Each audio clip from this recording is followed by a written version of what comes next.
നമസ്കാരം. എല്ലാ പ്രിയപ്പെട്ട കൂട്ടുകാർക്കും ഫാസിസ് അക്കാഡമിയുടെ മറ്റൊരു വീഡിയോയിലേക്ക് സ്വാഗതം. ഇന്ന് നമ്മളിവിടെ പഠിക്കുന്നത് മധ്യകാല ഇന്ത്യ, അതായത് മെഡീവൽ ഇന്ത്യയിലെ മുഗൾ സാമ്രാജ്യത്തെക്കുറിച്ചാണ്. മുഗൾ സാമ്രാജ്യം എന്ന് പറയുമ്പോൾ നമ്മൾക്കറിയാം 1526 മുതൽ 1857 വരെയുള്ള ഒരു കാലഘട്ടം. ആ കാലഘട്ടത്തിൽ ഇന്ത്യ ഭരിച്ച ഭരണാധികാരികൾ, ആ ഭരണാധികാരികളാണ് മുഗൾമാർ അല്ലെങ്കിൽ മുഗൾ സാമ്രാജ്യം എന്ന പേരിൽ അറിയപ്പെട്ടിരുന്നത്. മുഗൾ രാജവംശത്തിൻ്റെ സ്ഥാപകൻ ആര് എന്ന് നമുക്ക് വളരെ വ്യക്തമായിട്ടറിയാം. അദ്ദേഹത്തിൻ്റെ പേരാണ് സഹീറുദ്ദീൻ മുഹമ്മദ് ബാബർ. ആ ബാബറാണ് മുഗൾ രാജവംശത്തിൻ്റെ സ്ഥാപകനായിട്ട് കണക്കാക്കുന്നത്. ഇതിൽ പിതാവ് പുത്രൻ എന്ന ക്രമത്തിൽ ഏറ്റവും കൂടുതൽ കാലം ഇന്ത്യ ഭരിച്ച മുസ്ലിം രാജവംശമായിട്ടാണ് മുഗൾ രാജവംശത്തെ നമ്മൾ കണക്കാക്കുന്നത്. അതായത് അച്ഛനിൽ നിന്നും മകനിലേക്കും മകനിൽ നിന്ന് കൊച്ചുമകനിലേക്കും ഇങ്ങനെ അധികാരം കൈമാറി ഒരു വംശം ഭരിച്ച കണക്കെടുത്തു കഴിഞ്ഞാൽ ഇന്ത്യ ഏറ്റവും കൂടുതൽ കാലം ഭരിച്ചത് മുഗൾ രാജവംശമാണ്. 1526 മുതൽ ഏകദേശം 1857 വരെയുള്ള കാലഘട്ടം എടുത്തു കഴിഞ്ഞാൽ 331 വർഷക്കാലത്തോളം ഇന്ത്യ ഭരിച്ച രാജവംശം, അതാണ് ഈ മുഗൾ രാജവംശം എന്ന് പറയുന്നത്. ഇന്ത്യ ചരിത്രത്തിലെ രണ്ടാം സുവർണ കാലഘട്ടം എന്നാണ് ഇത് അറിയപ്പെടുന്നത്. ഗോൾഡൻ ഏജ് ഓഫ് ഇന്ത്യ എന്ന പേരിൽ അറിയപ്പെട്ടിരുന്നത് ആരുടെ കാലഘട്ടമാണെന്ന് ചോദിച്ചാൽ നമുക്കറിയാം, അത് ഗുപ്ത ഭരണ കാലഘട്ടമായിരുന്നു. നമുക്കറിയാം അല്ലെ, ഗുപ്തന്മാരുടെ ഭരണകാലഘട്ടമായിരുന്നു ഇന്ത്യയുടെ സുവർണ കാലഘട്ടം എന്ന പേരിൽ അറിയപ്പെട്ടിരുന്നത്. അത് പ്രാചീന ഇന്ത്യയിലായിരുന്നുവെങ്കിൽ രണ്ടാം സുവർണ കാലഘട്ടം അല്ലെങ്കിൽ second golden age of India എന്ന പേരിൽ അറിയപ്പെടുന്നത് ഈ പറയുന്ന മുഗൾ രാജവംശത്തിൻ്റെ കാലഘട്ടമാണ്. ഇവരറിയപ്പെടുന്ന മറ്റൊരു പേരാണ് ടൈമൂറിഡ് ഡൈനാസ്റ്റി എന്ന പേരിലും ഇവരറിയപ്പെടുന്നത്. അപ്പോൾ ടൈമൂറിഡ് ഡൈനാസ്റ്റി എന്ന പേരിൽ അറിയപ്പെട്ടിരുന്നത് ആര് എന്ന് ചോദിച്ചാൽ അത് മുഗൾ സാമ്രാജ്യത്തിൻ്റെ മറ്റൊരു പേരാണ് ടൈമൂറിഡ് ഡൈനാസ്റ്റി എന്ന് പറയുന്നത്. അപ്പോൾ നമുക്ക് ഇതിൻ്റെ സ്ഥാപകനായ ബാബർ മുതൽ ആരംഭിക്കാം. അപ്പോൾ ബാബർ ആരാണ് എന്ന് ചോദിച്ചാൽ മുഗൾ സാമ്രാജ്യത്തിൻ്റെ സ്ഥാപകനാണ് ബാബർ. മുഗൾ സാമ്രാജ്യത്തിൻ്റെ സ്ഥാപകനായ ബാബറിൻ്റെ ജനനം 1483-ലാണ്. 1483-ലായിരുന്നു ബാബറിൻ്റെ ജനനം. ബാബറിൻ്റെ പൂർണ്ണമായിട്ടുള്ള പേര് നമുക്കറിയാം, സഹീറുദ്ദീൻ മുഹമ്മദ് ബാബർ എന്നാണ്. ബാബറിൻ്റെ പൂർണ്ണമായിട്ടുള്ള പേര് സഹീറുദ്ദീൻ മുഹമ്മദ് ബാബർ എന്നാണ്. ഇദ്ദേഹത്തിൻ്റെ പിതാവിൻ്റെ പേര് ഉമർ ഷെയ്ഖ് മിർസ എന്നാണ്. പിതാവിന് വലിയ പ്രാധാന്യമൊന്നും ഇല്ലെങ്കിലും ആ പിതാവിനെ കുറിച്ച് നമ്മളൊന്ന് അറിഞ്ഞിരിക്കുക. അദ്ദേഹത്തിൻ്റെ പേരാണ് ഉമർ ഷെയ്ഖ് മിർസ എന്നാണ് പിതാവിൻ്റെ പേര്. അമ്മയുടെ പേര് ഖുലിക് നിഗം ഖാൻ എന്നായിരുന്നു. ഖുലിക് നിഗം ഖാൻ എന്ന പേര് മാതാവിനും അതേപോലെ പിതാവിൻ്റെ പേര് ഉമർ ഷെയ്ഖും എന്നായിരുന്നു. അപ്പോൾ ഉമർ ഷെയ്ഖിൻ്റെയും ഖുലിക് നിഗം ഖാൻ്റെയും പുത്രനായ സഹീറുദ്ദീൻ മുഹമ്മദ് ബാബർ ജനിച്ചത് 1483-ലാണ്. ബാബർ എന്ന പദത്തിനൊരു പ്രത്യേക അർത്ഥമുണ്ട്. ആ പദത്തിൻ്റെ അർത്ഥം എന്ന് വെച്ചാൽ എന്താണ്? സിംഹം. അതായത് നമ്മൾ പറയാം ലയൺ, അതുമല്ലെങ്കിൽ നമ്മൾ പറയാം സിംഹം എന്ന പേരാണ് ഇദ്ദേഹത്തിൻ്റെ പേര് അല്ലെ. സാഹസികനായിട്ടുള്ള മുഗൾ ചക്രവർത്തി എന്നാണ് അദ്ദേഹം അറിയപ്പെടുന്നത്. കാരണം നമുക്കറിയാം, അദ്ദേഹത്തിൻ്റെ സാമ്രാജ്യം വിട്ട് മറ്റൊരു രാജ്യം തേടി പിടിച്ച് അവിടെ വന്ന് യുദ്ധം ചെയ്ത് ആ പ്രദേശത്തെ ആക്രമിച്ച് കീഴ്പ്പെടുത്തുക എന്ന് പറയുന്നത് ഒരു സാഹസിക പ്രവൃത്തി ആയതുകൊണ്ടാണ് സാഹസികനായ മുഗൾ ചക്രവർത്തി എന്ന് ഇദ്ദേഹം അറിയപ്പെടുന്നത്. 1526 ഒന്നാമത്തെ പാനിപ്പട്ട് യുദ്ധത്തിൽ ബാബർ പരാജയപ്പെടുത്തിയത് ഇബ്രാഹിം ലോധി എന്ന് പറയുന്ന ലോധി വംശത്തിലെ അവസാനത്തെ സുൽത്താനെയാണ്. ലോധി വംശം എന്ന് പറയുന്നത് ഇന്ത്യ ഭരിച്ച ഒരേയൊരു അഫ്ഗാൻ വംശമായിരുന്നുവെങ്കിലും ആ അഫ്ഗാൻ രാജവംശത്തിൽ ഏറ്റവും കരുത്തനായ ഭരണാധികാരി എന്ന് വിശേഷിപ്പിക്കപ്പെടുന്ന സിക്കന്ദർ ലോധിയുടെ പിൻഗാമിയായിട്ട് വന്നയാളാണ് ഇബ്രാഹിം ലോധി. അതുകൊണ്ട് തന്നെ ഇബ്രാഹിം ലോധിയെ പരാജയപ്പെടുത്തി ബാബർ അധികാരം പിടിച്ചെടുത്തു കഴിഞ്ഞപ്പോൾ ലോധി വംശത്തിലെ അവസാനത്തെ ഭരണാധികാരി എന്നാണ് ഇബ്രാഹിം ലോധി അറിയപ്പെട്ടത്. ഇന്ത്യയിൽ മുഗൾ ഭരണത്തിന് തുടക്കമിടുന്നതിന് കാരണമായത് 1526 ഒന്നാമത്തെ പാനിപ്പട്ട് യുദ്ധമായിരുന്നു. എന്നാൽ ബാബറിനെ ഒരു വിദേശിയായി കണക്കാക്കിയിരുന്ന ഇവിടുത്തെ ഭരണാധികാരികളുണ്ടായിരുന്നു. അതായത് ഇന്ത്യയിൽ ജനിച്ചു വളർന്ന ഒട്ടനവധി ഭരണാധികാരികളുണ്ടായിരുന്നു. അത്തരത്തിൽപ്പെട്ട ഒരു ഭരണാധികാരിയാണ് രാജാ സംഗ്രാം സിംഹ് എന്ന് പറയും. അല്ല, രാജാ സംഗ്രാമ സിംഹൻ എന്നാണ് നമ്മൾ പറയുന്നത്. അപ്പോൾ സംഗ്രാം സിംഗ് എന്ന് പറയുന്ന ഇവിടെയുള്ള മേവാറിലെ രജപുത്ര രാജാവായിരുന്ന സംഗ്രാമ സിംഹൻ എന്ത് ചെയ്തു? ബാബറിനെ ഒരു ശക്തനായ എതിരാളിയായി കണ്ട് ബാബറിനെ പരാജയപ്പെടുത്തുവാനായിട്ടുള്ള ശ്രമങ്ങൾ നടത്തി. അദ്ദേഹം മേവാറിലെ ഭരണാധികാരിയായിരുന്നു, രജപുത്രനായിരുന്നു. അപ്പോൾ രജപുത്ര റൂളറായിരുന്ന രജപുത്ര ഭരണാധികാരിയായ സംഗ്രാമ സിംഹൻ എന്ത് ചെയ്തു? ബാബറിനെ എതിർത്തു. അങ്ങനെ ബാബറും സംഗ്രാമ സിംഹനും തമ്മിൽ പലപ്പോഴും പല ഘട്ടങ്ങളിലായിട്ട് യുദ്ധം നടന്നിട്ടുണ്ട്. 1526 പാനിപ്പട്ട് യുദ്ധത്തിൽ അധികാരം പിടിച്ചെടുത്ത ബാബറിനെ പല യുദ്ധങ്ങൾ ചെയ്യേണ്ടതായിട്ട് വന്നു. അത്തരത്തിൽ പ്രധാനപ്പെട്ട ഒരു യുദ്ധമായിരുന്നു 1527 നടന്ന ഖണ്വ യുദ്ധം എന്ന് പറയുന്നത്. ഈ ഖണ്വ യുദ്ധം എന്ന് പറയുന്നത് നടന്നത് ആരെല്ലാം തമ്മിലാണ്? ബാബറും സംഗ്രാം സിംഹും തമ്മിലാണ് നടന്നത്. അപ്പോൾ ബാബറും സംഗ്രാം സിംഹും തമ്മിൽ നടന്ന യുദ്ധമാണ് ഏത് യുദ്ധം എന്ന് പറയുന്നത്? കണ്വ യുദ്ധം അഥവാ ബാറ്റിൽ ഓഫ് കണ്വ എന്ന് പറയുന്നത്. 1527 ബാറ്റിൽ ഓഫ് കണ്വ അഥവാ കണ്വ യുദ്ധം നടന്നത്. ഈ യുദ്ധത്തിൻ്റെ പ്രത്യേകത എന്താണ് എന്ന് നമ്മൾ മനസ്സിലാക്കിയാൽ ഇന്ത്യയിൽ മുഗൾ ചക്രവർത്തിമാർ അല്ലെങ്കിൽ മുഗളന്മാരുടെ മേധാവിത്വം ഊട്ടിയുറപ്പിക്കുന്നതിന് കാരണമായിട്ടുള്ള യുദ്ധമാണ് കണ്വ യുദ്ധം. കണ്വ യുദ്ധത്തിൽ പരാജയപ്പെടുത്തിയത് രാജാ സംഗ്രാമ സിംഹനെയാണ്. അങ്ങനെ സംഗ്രാമ സിംഹനെ പരാജയപ്പെടുത്തിയ ബാബർ ഭരിക്കാനായിട്ട് തുടങ്ങും മുമ്പ് തന്നെ അടുത്ത ഒരു യുദ്ധവും അദ്ദേഹത്തിന് നേരിടേണ്ടതായിട്ട് വന്നു. ആ യുദ്ധം നടന്നത് 1528-ലാണ്. 1528 നടന്ന യുദ്ധത്തിൻ്റെ പേരാണ് ചന്ദേരി എന്നാണ് പറയുന്നത്, ചന്ദേരി യുദ്ധം.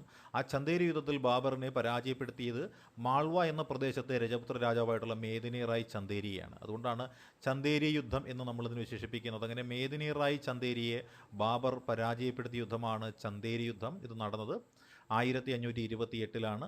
മേദിനി റായ് ചന്ദേരി എന്ന് പറയുന്ന മാൾവയിലെ ഭരണാധികാരിയെ ബാബർ ചക്രവർത്തി പരാജയപ്പെടുത്തിയത് 1528-ലാണ്. 1528 ചന്ദേരി യുദ്ധം കഴിഞ്ഞ ബാബറിനെ കാത്ത് മറ്റൊരു യുദ്ധമുണ്ടായിരുന്നു. അത് നടന്നത് 1529-ലാണ്.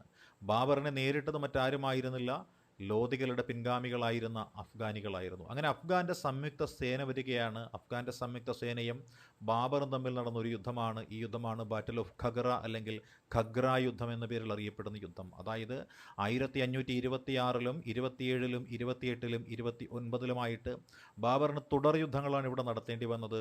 26-ൽ പാനിപ്പട്ട് യുദ്ധമാണെങ്കിൽ 27-ൽ കണ്വ യുദ്ധവും 28-ൽ ചന്ദേരിയിലെ യുദ്ധവും 29-ലെ ഖഗ്ര യുദ്ധവുമാണ് ബാബറിന് ഇവിടെ നടത്തേണ്ടി വന്നത്. അങ്ങനെ തുടർ യുദ്ധങ്ങളിലൂടെ ബാബർ ഇന്ത്യയിൽ മുഗൾ സാമ്രാജ്യത്തിന് അടിത്തറ പാവുകയാണുണ്ടായത്.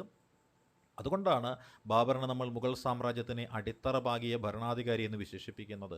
ഇന്ത്യയിൽ ആദ്യമായിട്ട് യുദ്ധരംഗത്ത് പീരങ്കിപ്പടയെ ഉപയോഗിച്ചത് മറ്റാരുമായിരുന്നില്ല, അതാരായിരുന്നു? അത് ബാബറായിരുന്നു, അല്ലേ? ഇന്ത്യയിൽ ആദ്യമായിട്ട് യുദ്ധരംഗത്ത് പീരങ്കിപ്പടയെ ഉപയോഗിച്ചത് ബാബറായിരുന്നു. ബാബറിന് ഒരു ആത്മകഥയുണ്ടായിരുന്നു. ആത്മകഥ രചിച്ച ആദ്യത്തെ മുഗൾ ചക്രവർത്തി, ഓട്ടോബയോഗ്രഫി രചിച്ച ആദ്യത്തെ മുഗൾ ചക്രവർത്തിയാണ്. ഇതിനെയാണ് നമ്മൾ തുസുക്കി ബാബരി അല്ലെങ്കിൽ ബാബർ നാമ എന്ന് പേരിട്ട് വിശേഷിപ്പിക്കുന്നത്. ആത്മകഥാകാരന്മാരുടെ രാജകുമാരൻ അല്ലെങ്കിൽ ആത്മകഥ എഴുതിയ രാജകുമാരന്മാരുടെ അല്ലെങ്കിൽ കഥാകാരന്മാരുടെ രാജകുമാരൻ എന്ന പേരിൽ അറിയപ്പെടുന്ന ബാബറാണ്. ബാബറിൻ്റെ ആത്മകഥയുടെ പേരാണ് തുസുക്കി ബാബറി എന്നാണ് ഇതറിയപ്പെടുന്നത്. തുസുക്കി ബാബറി, അതുമല്ലെങ്കിൽ ബാബർനാമ എന്ന പേരിൽ പേർഷ്യൻ ഭാഷയിലേക്ക് തർജ്ജമ ചെയ്യപ്പെട്ട കൃതിയാണ്. ഇതിനെ പേർഷ്യൻ ഭാഷയിലേക്ക് തർജ്ജമ ചെയ്ത വ്യക്തിയാണ് അബ്ദുൾ റഹീം ഖാനെ ഖാനൻ എന്ന് പറയുന്നത്. അബ്ദുൾ റഹീം ഖാനെ ഖാനൻ എന്ന് പറയുന്ന വ്യക്തിയല്ല, അദ്ദേഹം ആരായിരുന്നു? ഒരു പണ്ഡിതനായിരുന്നു. അക്ബർ ചക്രവർത്തിയുടെ സദസ്സിലെ പണ്ഡിതനായിരുന്ന അബ്ദുൾ റഹീം ഖാനെ ഖാനനാണ് ബാബർനാമ എന്ന പേരിൽ ഇതിനെ പേർഷ്യൻ ഭാഷയിലേക്ക് തർജ്ജമ ചെയ്തത്. ആത്മകഥയിൽ അദ്ദേഹം ഒരു കാര്യം വ്യക്തമാക്കിയിരുന്നു, എനിക്ക് ഇന്ത്യക്കാരെ ഇഷ്ടമല്ല എന്നാണ് വ്യക്തമാക്കിയിരുന്നത്. ഇന്ത്യക്കാരെ ഇഷ്ടമല്ല എന്നും എനിക്ക് താമസിക്കുവാനും എൻ്റെ മൃതശരീരം അടക്കം ചെയ്യുവാനും ഞാൻ കാബൂളാണ് ആഗ്രഹിക്കുന്നത് എന്നും പറഞ്ഞിരുന്ന വ്യക്തിയാണ് മുഗൾ ചക്രവർത്തിയായ ബാബർ. ഇദ്ദേഹം വളരെ കുറച്ചു കാലം മാത്രമേ ഇന്ത്യ ഭരിച്ചുള്ളൂ. കാരണം ഇദ്ദേഹം ഇന്ത്യയിൽ വന്നെങ്കിലും ഇദ്ദേഹത്തിന് ഭരിക്കുവാനുള്ള സമയമൊന്നും കിട്ടിയിരുന്നില്ല. ഇദ്ദേഹത്തിനാകെ കിട്ടിയതെന്താണ്? യുദ്ധം ചെയ്യുവാൻ വേണ്ടിയുള്ള സമയമാണ്. 26-ലെ പാനിപ്പട്ട്, 27-ലെ കണ്വ, 28-ലെ ചന്ദേരി, 29-ലെ ഖണ്വ യുദ്ധങ്ങളാണ് മുഗൾ ചക്രവർത്തിയായ ബാബറിന് ഇന്ത്യയിൽ ചെയ്യേണ്ടതായിട്ട് വന്ന യുദ്ധങ്ങളെന്ന് നമ്മൾ ഒരല്പം മുമ്പ് പറഞ്ഞ കാര്യങ്ങളാണ്. ഇദ്ദേഹത്തിൻ്റെ കാലഘട്ടത്തിലാണ് പൂന്തോട്ട നിർമ്മാണ വിദ്യ എന്ന് പറയുന്ന ആ ഒരു പാരമ്പര്യ വിദ്യ ഇവിടെ തുടക്കം കുറിക്കുന്നത്. അപ്പം മുഗൾ പൂന്തോട്ട നിർമ്മാണം, അതായത് മുഗളന്മാർ പൂന്തോട്ടത്തിന് വലിയ പ്രാധാന്യം കൊടുത്തിരുന്നതായിരുന്നു. അതായത് ചക്രവർത്തിമാർക്ക് അവരുടെ മനസ്സിനെ ഒന്ന് ഫ്രഷ് ആക്കുന്നതിന് വേണ്ടിയിട്ട് ഉദ്യാനത്തിലൂടെയുള്ള സഞ്ചാരം അനിവാര്യമായിരുന്നു. അങ്ങനെ മുഗൾ പൂന്തോട്ട നിർമ്മാണ പാരമ്പര്യം എന്ന് പറയുന്നത് ഇദ്ദേഹം തുടക്കം കുറിച്ചതാണ്. ആരംബാഗ് എന്ന് പറഞ്ഞൊരു പൂന്തോട്ടമുണ്ട്. ഇത് എവിടെയാണ്? ആഗ്രയിലാണ്. അപ്പോൾ ആഗ്രയിൽ ആരാംബാഗ് എന്ന് പറയുന്നൊരു പൂന്തോട്ടമുണ്ട്. ആഗ്രയിലെ ആരാംബാഗ് എന്ന് പറയുന്ന പൂന്തോട്ടം നിർമ്മിച്ച മുഗൾ ചക്രവർത്തി അല്ലെങ്കിൽ മുഗൾ ഭരണാധികാരി ആര് എന്ന ചോദ്യത്തിന് വേറെ ഉത്തരവൊന്നും നമ്മൾ തേടിപ്പോകണ്ട. അതാരാണ്? അത് ബാബറാണ്. അപ്പോൾ ആഗ്രയിലെ ആരംബാഗ് പൂന്തോട്ടം നിർമ്മിച്ച മുഗൾ ചക്രവർത്തിയായിട്ട് അറിയപ്പെടുന്നത് ആരാണ്? ബാബറാണ്. അതേപോലെ തന്നെ റോസാപ്പൂക്കൾ എന്ന് പറയുന്നത് നമ്മളിപ്പോൾ എല്ലാത്തിലും പങ്കെടുപ്പിക്കുന്ന ഒരു പുഷ്പമാണ്, അല്ലേ? റോസാപ്പൂ എന്ന് പറയുന്നത് പൂജയ്ക്ക് ഉപയോഗിക്കാറുണ്ട്, പ്രണയത്തിന് ഉപയോഗിക്കാറുണ്ട്, മരണത്തിന് ഉപയോഗിക്കാറുണ്ട്, അല്ലേ? സൗഹൃദത്തിന് ഉപയോഗിക്കാറുണ്ട്. എല്ലാ കാര്യങ്ങൾക്കും നമ്മൾ ഉപയോഗിക്കുന്ന ഒന്നാണ് റോസാപ്പൂ എന്ന് പറയുന്നൊരു പുഷ്പം. ഈ റോസാപ്പൂക്കളെ ഇന്ത്യയിലേക്ക് ആദ്യമായിട്ട് കൊണ്ടുവന്ന ചക്രവർത്തി എന്ന് പറയുന്നത് മറ്റാരുമായിരുന്നില്ല, അത് ബാബർ ചക്രവർത്തിയായിരുന്നു, അല്ലേ? റോസാപ്പൂക്കളെ ഇന്ത്യയിലേക്ക് കൊണ്ടുവന്ന ചക്രവർത്തി എന്ന് പറയുന്നത് ബാബറായിരുന്നു. 1530-ലാണ് ബാബർ അന്തരിക്കുന്നത്. 1530-ൽ തൻ്റെ 47-48 വയസ്സ് കാലയളവിലാണ് ബാബർ അന്തരിക്കുന്നത്. ബാബർ ചക്രവർത്തി അന്തരിക്കുന്നത് 1530-ലാണ്. ബാബറിൻ്റെ ശവകുടീരം സ്ഥിതി ചെയ്യുന്നത് എവിടെ എന്ന ചോദ്യത്തിൻ്റെ ഉത്തരമാണ് കാബൂളാണ്. അപ്പോൾ കാബൂളിലാണ് ബാബർ ചക്രവർത്തിയുടെ ശവകുടീരം സ്ഥിതി ചെയ്യുന്നത്. ബാബർ ചക്രവർത്തിയെക്കുറിച്ച് നമ്മൾ പറഞ്ഞ കാര്യങ്ങളൊക്കെ കൃത്യമായിട്ട് മനസ്സിലാക്കി വയ്ക്കുക. കാരണം മെഡീവൽ ഇന്ത്യ എന്ന് പറയുന്നൊരു മേഖലയിൽ നിന്ന് ഏത് പരീക്ഷയ്ക്ക് ചോദ്യം ചോദിച്ചു കഴിഞ്ഞാലും നമുക്ക് കൃത്യമായിട്ട് ഉത്തരം ലഭിക്കണമെന്നുണ്ടെങ്കിൽ ആരാണ് ബാബറെന്നും എന്താണ് ബാബർ ചെയ്തതെന്നും ബാബറിൻ്റെ വരവ് എന്തിനു വേണ്ടിയായിരുന്നു എന്നുമൊക്കെ നമ്മൾ മനസ്സിലാക്കേണ്ടി വരിക കേട്ടോ. നമുക്ക് നോക്കി അടുത്തയാളിലേക്ക് കിടക്കാം. അടുത്തയാൾ വേറെ ആരുമല്ല, ആരാണ്? ബാബർ ചക്രവർത്തിയുടെ മകനായിട്ടുള്ള ഹുമയൂണിനെ കുറിച്ചാണ് നമ്മളിനി മനസ്സിലാക്കാൻ പോകുന്നത്. ഹുമയൂണിൻ്റെ കാലഘട്ടം 2 കാലഘട്ടങ്ങളിലായിട്ടാണ് കൊടുത്തിരിക്കുന്നത് അല്ലേ? ഹുമയൂണിൻ്റെ കാലഘട്ടം 2 കാലഘട്ടങ്ങളിലായിട്ടാണ് കൊടുത്തിരിക്കുന്നത്. അത് 1530 മുതൽ 40 വരെയുള്ള ഒരു 10 വർഷക്കാലവും അതിനുശേഷം 1555 മുതൽ 56 വരെയുള്ള ഒരു 6 വർഷക്കാലവുമാണ് കൊടുത്തിരിക്കുന്നത്. ഹുമയൂണിനെ കുറിച്ച് പറഞ്ഞാൽ ഹുമയൂണിൻ്റെ ജനനം സംഭവിക്കുന്നത് 1508 1508 ബാബർ ചക്രവർത്തിയുടെയും മഹം എന്ന ബീഗം അല്ലെ, മാഹം അങ്ക എന്നും ഇവർ വിളിക്കാറുണ്ട് അല്ലെ, മാഹം അങ്ക അല്ലെങ്കിൽ മഹം ബീഗം എന്ന് പറയുന്ന ബാബറുടെ ഭാര്യയുടെയും മകനായിട്ട് 1508 ഹുമയൂണിൻ്റെ ജനനം. ഹുമയൂണിൻ്റെ പൂർണ്ണമായിട്ടുള്ള പേര് നസീറുദ്ദീൻ മുഹമ്മദ് ഹുമയൂൺ എന്നായിരുന്നു. ഹുമയൂൺ ചക്രവർത്തിയുടെ പൂർണ്ണമായിട്ടുള്ള പേര് നസീറുദ്ദീൻ മുഹമ്മദ് ഹുമയൂൺ എന്നായിരുന്നു. ഹുമയൂൺ എന്നൊരു പേരിനൊരു അർത്ഥമുണ്ട്. ആ പേരിൻ്റെ അർത്ഥം മറ്റൊന്നുമല്ല, എന്താണ്? ഭാഗ്യവാൻ എന്നാണ് ഹുമയൂൺ എന്ന പേരിൻ്റെ അർത്ഥം അല്ലേ. ഹുമയൂൺ എന്ന പേരിൻ്റെ അർത്ഥം എന്തെന്ന് ചോദിച്ചാൽ അത് ഭാഗ്യവാൻ എന്നാണ് ഹുമയൂൺ എന്ന പേരിൻ്റെ അർത്ഥമായിട്ട് നമുക്ക് കണ്ടെത്താനായിട്ട് സാധിക്കുന്നത്. പക്ഷേ നമ്മൾ ചരിത്രം പരിശോധിച്ച് കഴിഞ്ഞാൽ ഏറ്റവും നിർഭാഗ്യവാനായ മുഗൾ ചക്രവർത്തി ആര് എന്ന് ചോദിച്ചാൽ ആ നിർഭാഗ്യവാൻ്റെ പേരാണ് ഹുമയൂൺ എന്ന് നമുക്ക് കണ്ടെത്തേണ്ടതായിട്ട് വരും. അങ്ങനെ നിർഭാഗ്യവാനായ മുഗൾ ചക്രവർത്തി എന്ന പേരിലാണ് ഇദ്ദേഹം അറിയപ്പെടുന്നത്. ഇദ്ദേഹത്തിന് ഭരണത്തിൽ നിന്നൊക്കെ വിട്ടുനിൽക്കേണ്ടി വന്നു. 1-2 വർഷമല്ല അല്ലേ, 15 വർഷക്കാലത്തോളം ഭരണത്തിൽ നിന്ന് വിട്ടുനിൽക്കേണ്ടി വന്ന ഒരു മുഗൾ ചക്രവർത്തി, അതായത് ഒളിവിൽ നിൽക്കേണ്ടി വന്ന അല്ലെങ്കിൽ ഒളിവിൽ പോകേണ്ടി വന്ന, അധികാരമെല്ലാം വിട്ടെറിഞ്ഞ് പോകേണ്ടി വന്ന മുഗൾ ചക്രവർത്തിയാണ് ആരെന്ന് പറയുന്നത്? ഹുമയൂൺ ചക്രവർത്തി എന്ന് പറയുന്നത്. അങ്ങനെ ഹുമയൂൺ ചക്രവർത്തി വിട്ടുപോയി. എന്ത് വിട്ടുപോയി? അധികാരത്തിൽ നിന്നും ഹുമയൂൺ ചക്രവർത്തിക്ക് വിട്ടുപോകേണ്ടുന്നൊരു അവസ്ഥാവിശേഷം ഉണ്ടായി അല്ലേ. ഇദ്ദേഹത്തിന് നല്ലൊരു പേരുണ്ട്. ഇദ്ദേഹത്തെ എല്ലാവരും വിളിക്കുന്ന എല്ലാം തികഞ്ഞ മനുഷ്യൻ എന്നാണ് വിശേഷിപ്പിക്കുന്നത് അല്ലേ. എല്ലാം തികഞ്ഞ മനുഷ്യൻ എന്ന് വിശേഷിപ്പിക്കാൻ കാര്യം എന്താണ് അല്ലേ? മുഗളർക്കിടയിൽ ഇൻകാൽ ഇ കമിൽ എന്നാണ് ഇദ്ദേഹം അറിയപ്പെട്ടത് അല്ലേ. ഇൻസാൻ ഇ കാമിൽ എന്നാണ് ഇദ്ദേഹം അറിയപ്പെട്ടത്. അപ്പോൾ മുഗൾ ചക്രവർത്തിമാർക്കിടയിൽ ഇൻസാൻ ഇ കാമിൽ എന്നാണ് ഇദ്ദേഹം അറിയപ്പെട്ടത്. ഇദ്ദേഹത്തിൻ്റെ പ്രത്യേകത എന്ന് വെച്ചാൽ ബാബർ ചക്രവർത്തിയുടെ 4 മക്കളിൽ മുതിർന്നയാളായിരുന്നു ഇദ്ദേഹം. ഇദ്ദേഹത്തിൻ്റെ സഹോദരന്മാർക്കിടയിൽ ഇദ്ദേഹം എന്ത് ചെയ്യുകയാണ്? സ്വത്ത് വിതരണം വയ്ക്കുവാനായിട്ട് തീരുമാനിക്കുകയാണ്. അതായത് മുഗൾ ചക്രവർത്തിമാരുടെ പാരമ്പര്യം നമുക്കറിയാം. ആ മുഗൾ ചക്രവർത്തിമാരുടെ പാരമ്പര്യം അനുസരിച്ച് അവർ എന്താണ്? പിതാവ് മരണപ്പെട്ട് കഴിഞ്ഞാൽ അധികാരത്തിന് വേണ്ടി മക്കൾ തമ്മിലടിയാണ് ഉണ്ടാവുന്നത്. പക്ഷേ ഇവിടെ സംഭവിച്ച കാര്യം എന്തെന്ന് വെച്ചാൽ മുഗൾ ചക്രവർത്തിമാരുടെ ആ ഇടയിൽ അധികാര തർക്കം എന്ന് പറയുന്നത് ഉണ്ടാവാതെ സ്വത്ത് എന്ന് പറയുന്നത് സഹോദരങ്ങൾക്കിടയിൽ പങ്കുവെച്ച ഒരേ ഒരു ചക്രവർത്തി എന്ന് പറയുന്നത് മറ്റാരുമായിരുന്നില്ല, നമ്മളുടെ ഈ ഹുമയൂൺ എന്ന് പറയുന്ന ചക്രവർത്തിയാണ് സഹോദരങ്ങൾക്കിടയിൽ സ്വത്ത് പങ്കുവെച്ചത് എന്ന് നമുക്കറിയാം. ഇദ്ദേഹം 1539 ചൗസായ് യുദ്ധത്തിലും അതേപോലെ 1540 മെയ് മാസത്തിൽ നടന്ന കനൂജ് യുദ്ധത്തിലും അല്ലെ ഹുമയൂൺ പരാജയപ്പെടുകയുണ്ടായി. അപ്പോൾ ഹുമയൂൺ പരാജയപ്പെട്ട യുദ്ധങ്ങൾ ഏതെല്ലാം എന്ന് ചോദിച്ചാൽ 1539 ചൗസാ യുദ്ധം അല്ലെ, ബാറ്റിൽ ഓഫ് ചൗസയിൽ പരാജയപ്പെട്ടു. അതേപോലെ 1540 മെയ് മാസത്തിൽ 17-ാം തീയതി കനൂജിൽ വെച്ച് നടന്ന യുദ്ധത്തിലും ഹുമയൂൺ പരാജയപ്പെടുകയുണ്ടായി. ഹുമയൂണിനെ പരാജയപ്പെടുത്തിയ അഫ്ഗാനിയായ വ്യക്തിയുടെ പേര് നമുക്കറിയാം അല്ലേ. ഹുമയൂണിനെ പരാജയപ്പെടുത്തിയ അഫ്ഗാൻ നേതാവിൻ്റെ പേരാണ് ഷേർഷാ സൂരി എന്നാണ് അറിയപ്പെടുന്നത്. അപ്പോൾ ഷേർഷാ സൂരി ആരെയാണ് പരാജയപ്പെടുത്തിയതെന്ന് നമുക്ക് വ്യക്തമായൊരു ഉത്തരമുണ്ട്. അത് വേറെ ആരെയുമല്ല, ഹുമയൂണിനെയാണ് പരാജയപ്പെടുത്തിയത്. 1539 ചൗസായ് യുദ്ധത്തിൽ അദ്ദേഹം പരാജയപ്പെടുത്തിയത് ആരെയാണ്? ഹുമയൂണിനെയാണ് പരാജയപ്പെടുത്തിയത് നമുക്കറിയാം അല്ലേ. ഹുമയൂണിന് ചില ദുശ്ശീലങ്ങളൊക്കെ ഉണ്ടായിരുന്നു. മദ്യം അതേപോലെ തന്നെ കറുപ്പ് എന്നിവയൊക്കെ അമിതമായിട്ട് ഉപയോഗിക്കുന്ന വ്യക്തിയായിരുന്നു ഹുമയൂൺ. ഈ ഹുമയൂണിൻ്റെ ആ ഒരു ജീവിത കാലഘട്ടത്തിൽ ഹുമയൂണിന് നേരിടേണ്ടി വന്ന ഏറ്റവും കടുപ്പമേറിയൊരു പ്രതിയോഗിയാണ് ഷേർഷാ സൂരി എന്ന് പറയുന്നത്.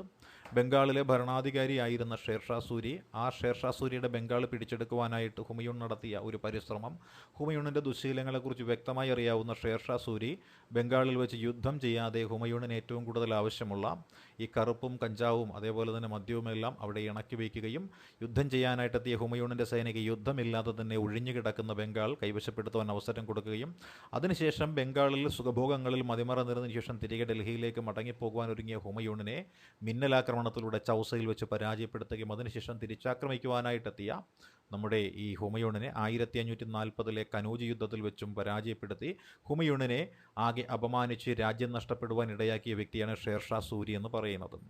ഈ കനൂജ് യുദ്ധം എന്ന് പറയുന്നത് പല പല പേരുകളിൽ അറിയപ്പെടുന്നുണ്ട് കേട്ടോ. കനൂജ് യുദ്ധം അറിയപ്പെടുന്ന പേരുകളെന്ന് വെച്ചാൽ ബൽഗ്രാം യുദ്ധം എന്ന പേരിൽ അറിയപ്പെടുന്നുണ്ട്, അതേപോലെ ഗംഗാ യുദ്ധം എന്നും അറിയപ്പെടുന്നുണ്ട്. അപ്പോൾ ഗംഗാ യുദ്ധം എന്നും അതേപോലെ തന്നെ ബൽഗ്രാം യുദ്ധമെന്നും അറിയപ്പെടുന്ന യുദ്ധമാണ് ഏത്?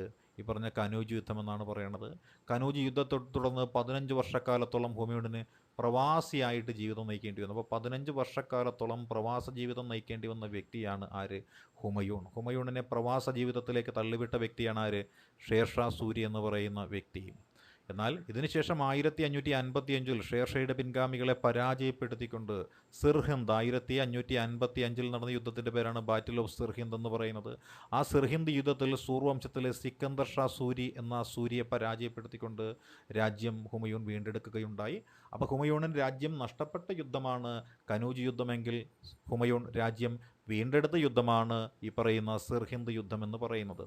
അങ്ങനെ സിർഹിന്ദ് യുദ്ധമൊക്കെ വിജയിച്ച് ഡൽഹിയുടെ ഭരണാധികാരിയായി മാറിയ ഹുമയൂൺ അവിടെ ചില നിർമ്മാണ പ്രവർത്തനങ്ങളൊക്കെ ആരംഭിച്ചിട്ടുണ്ട്.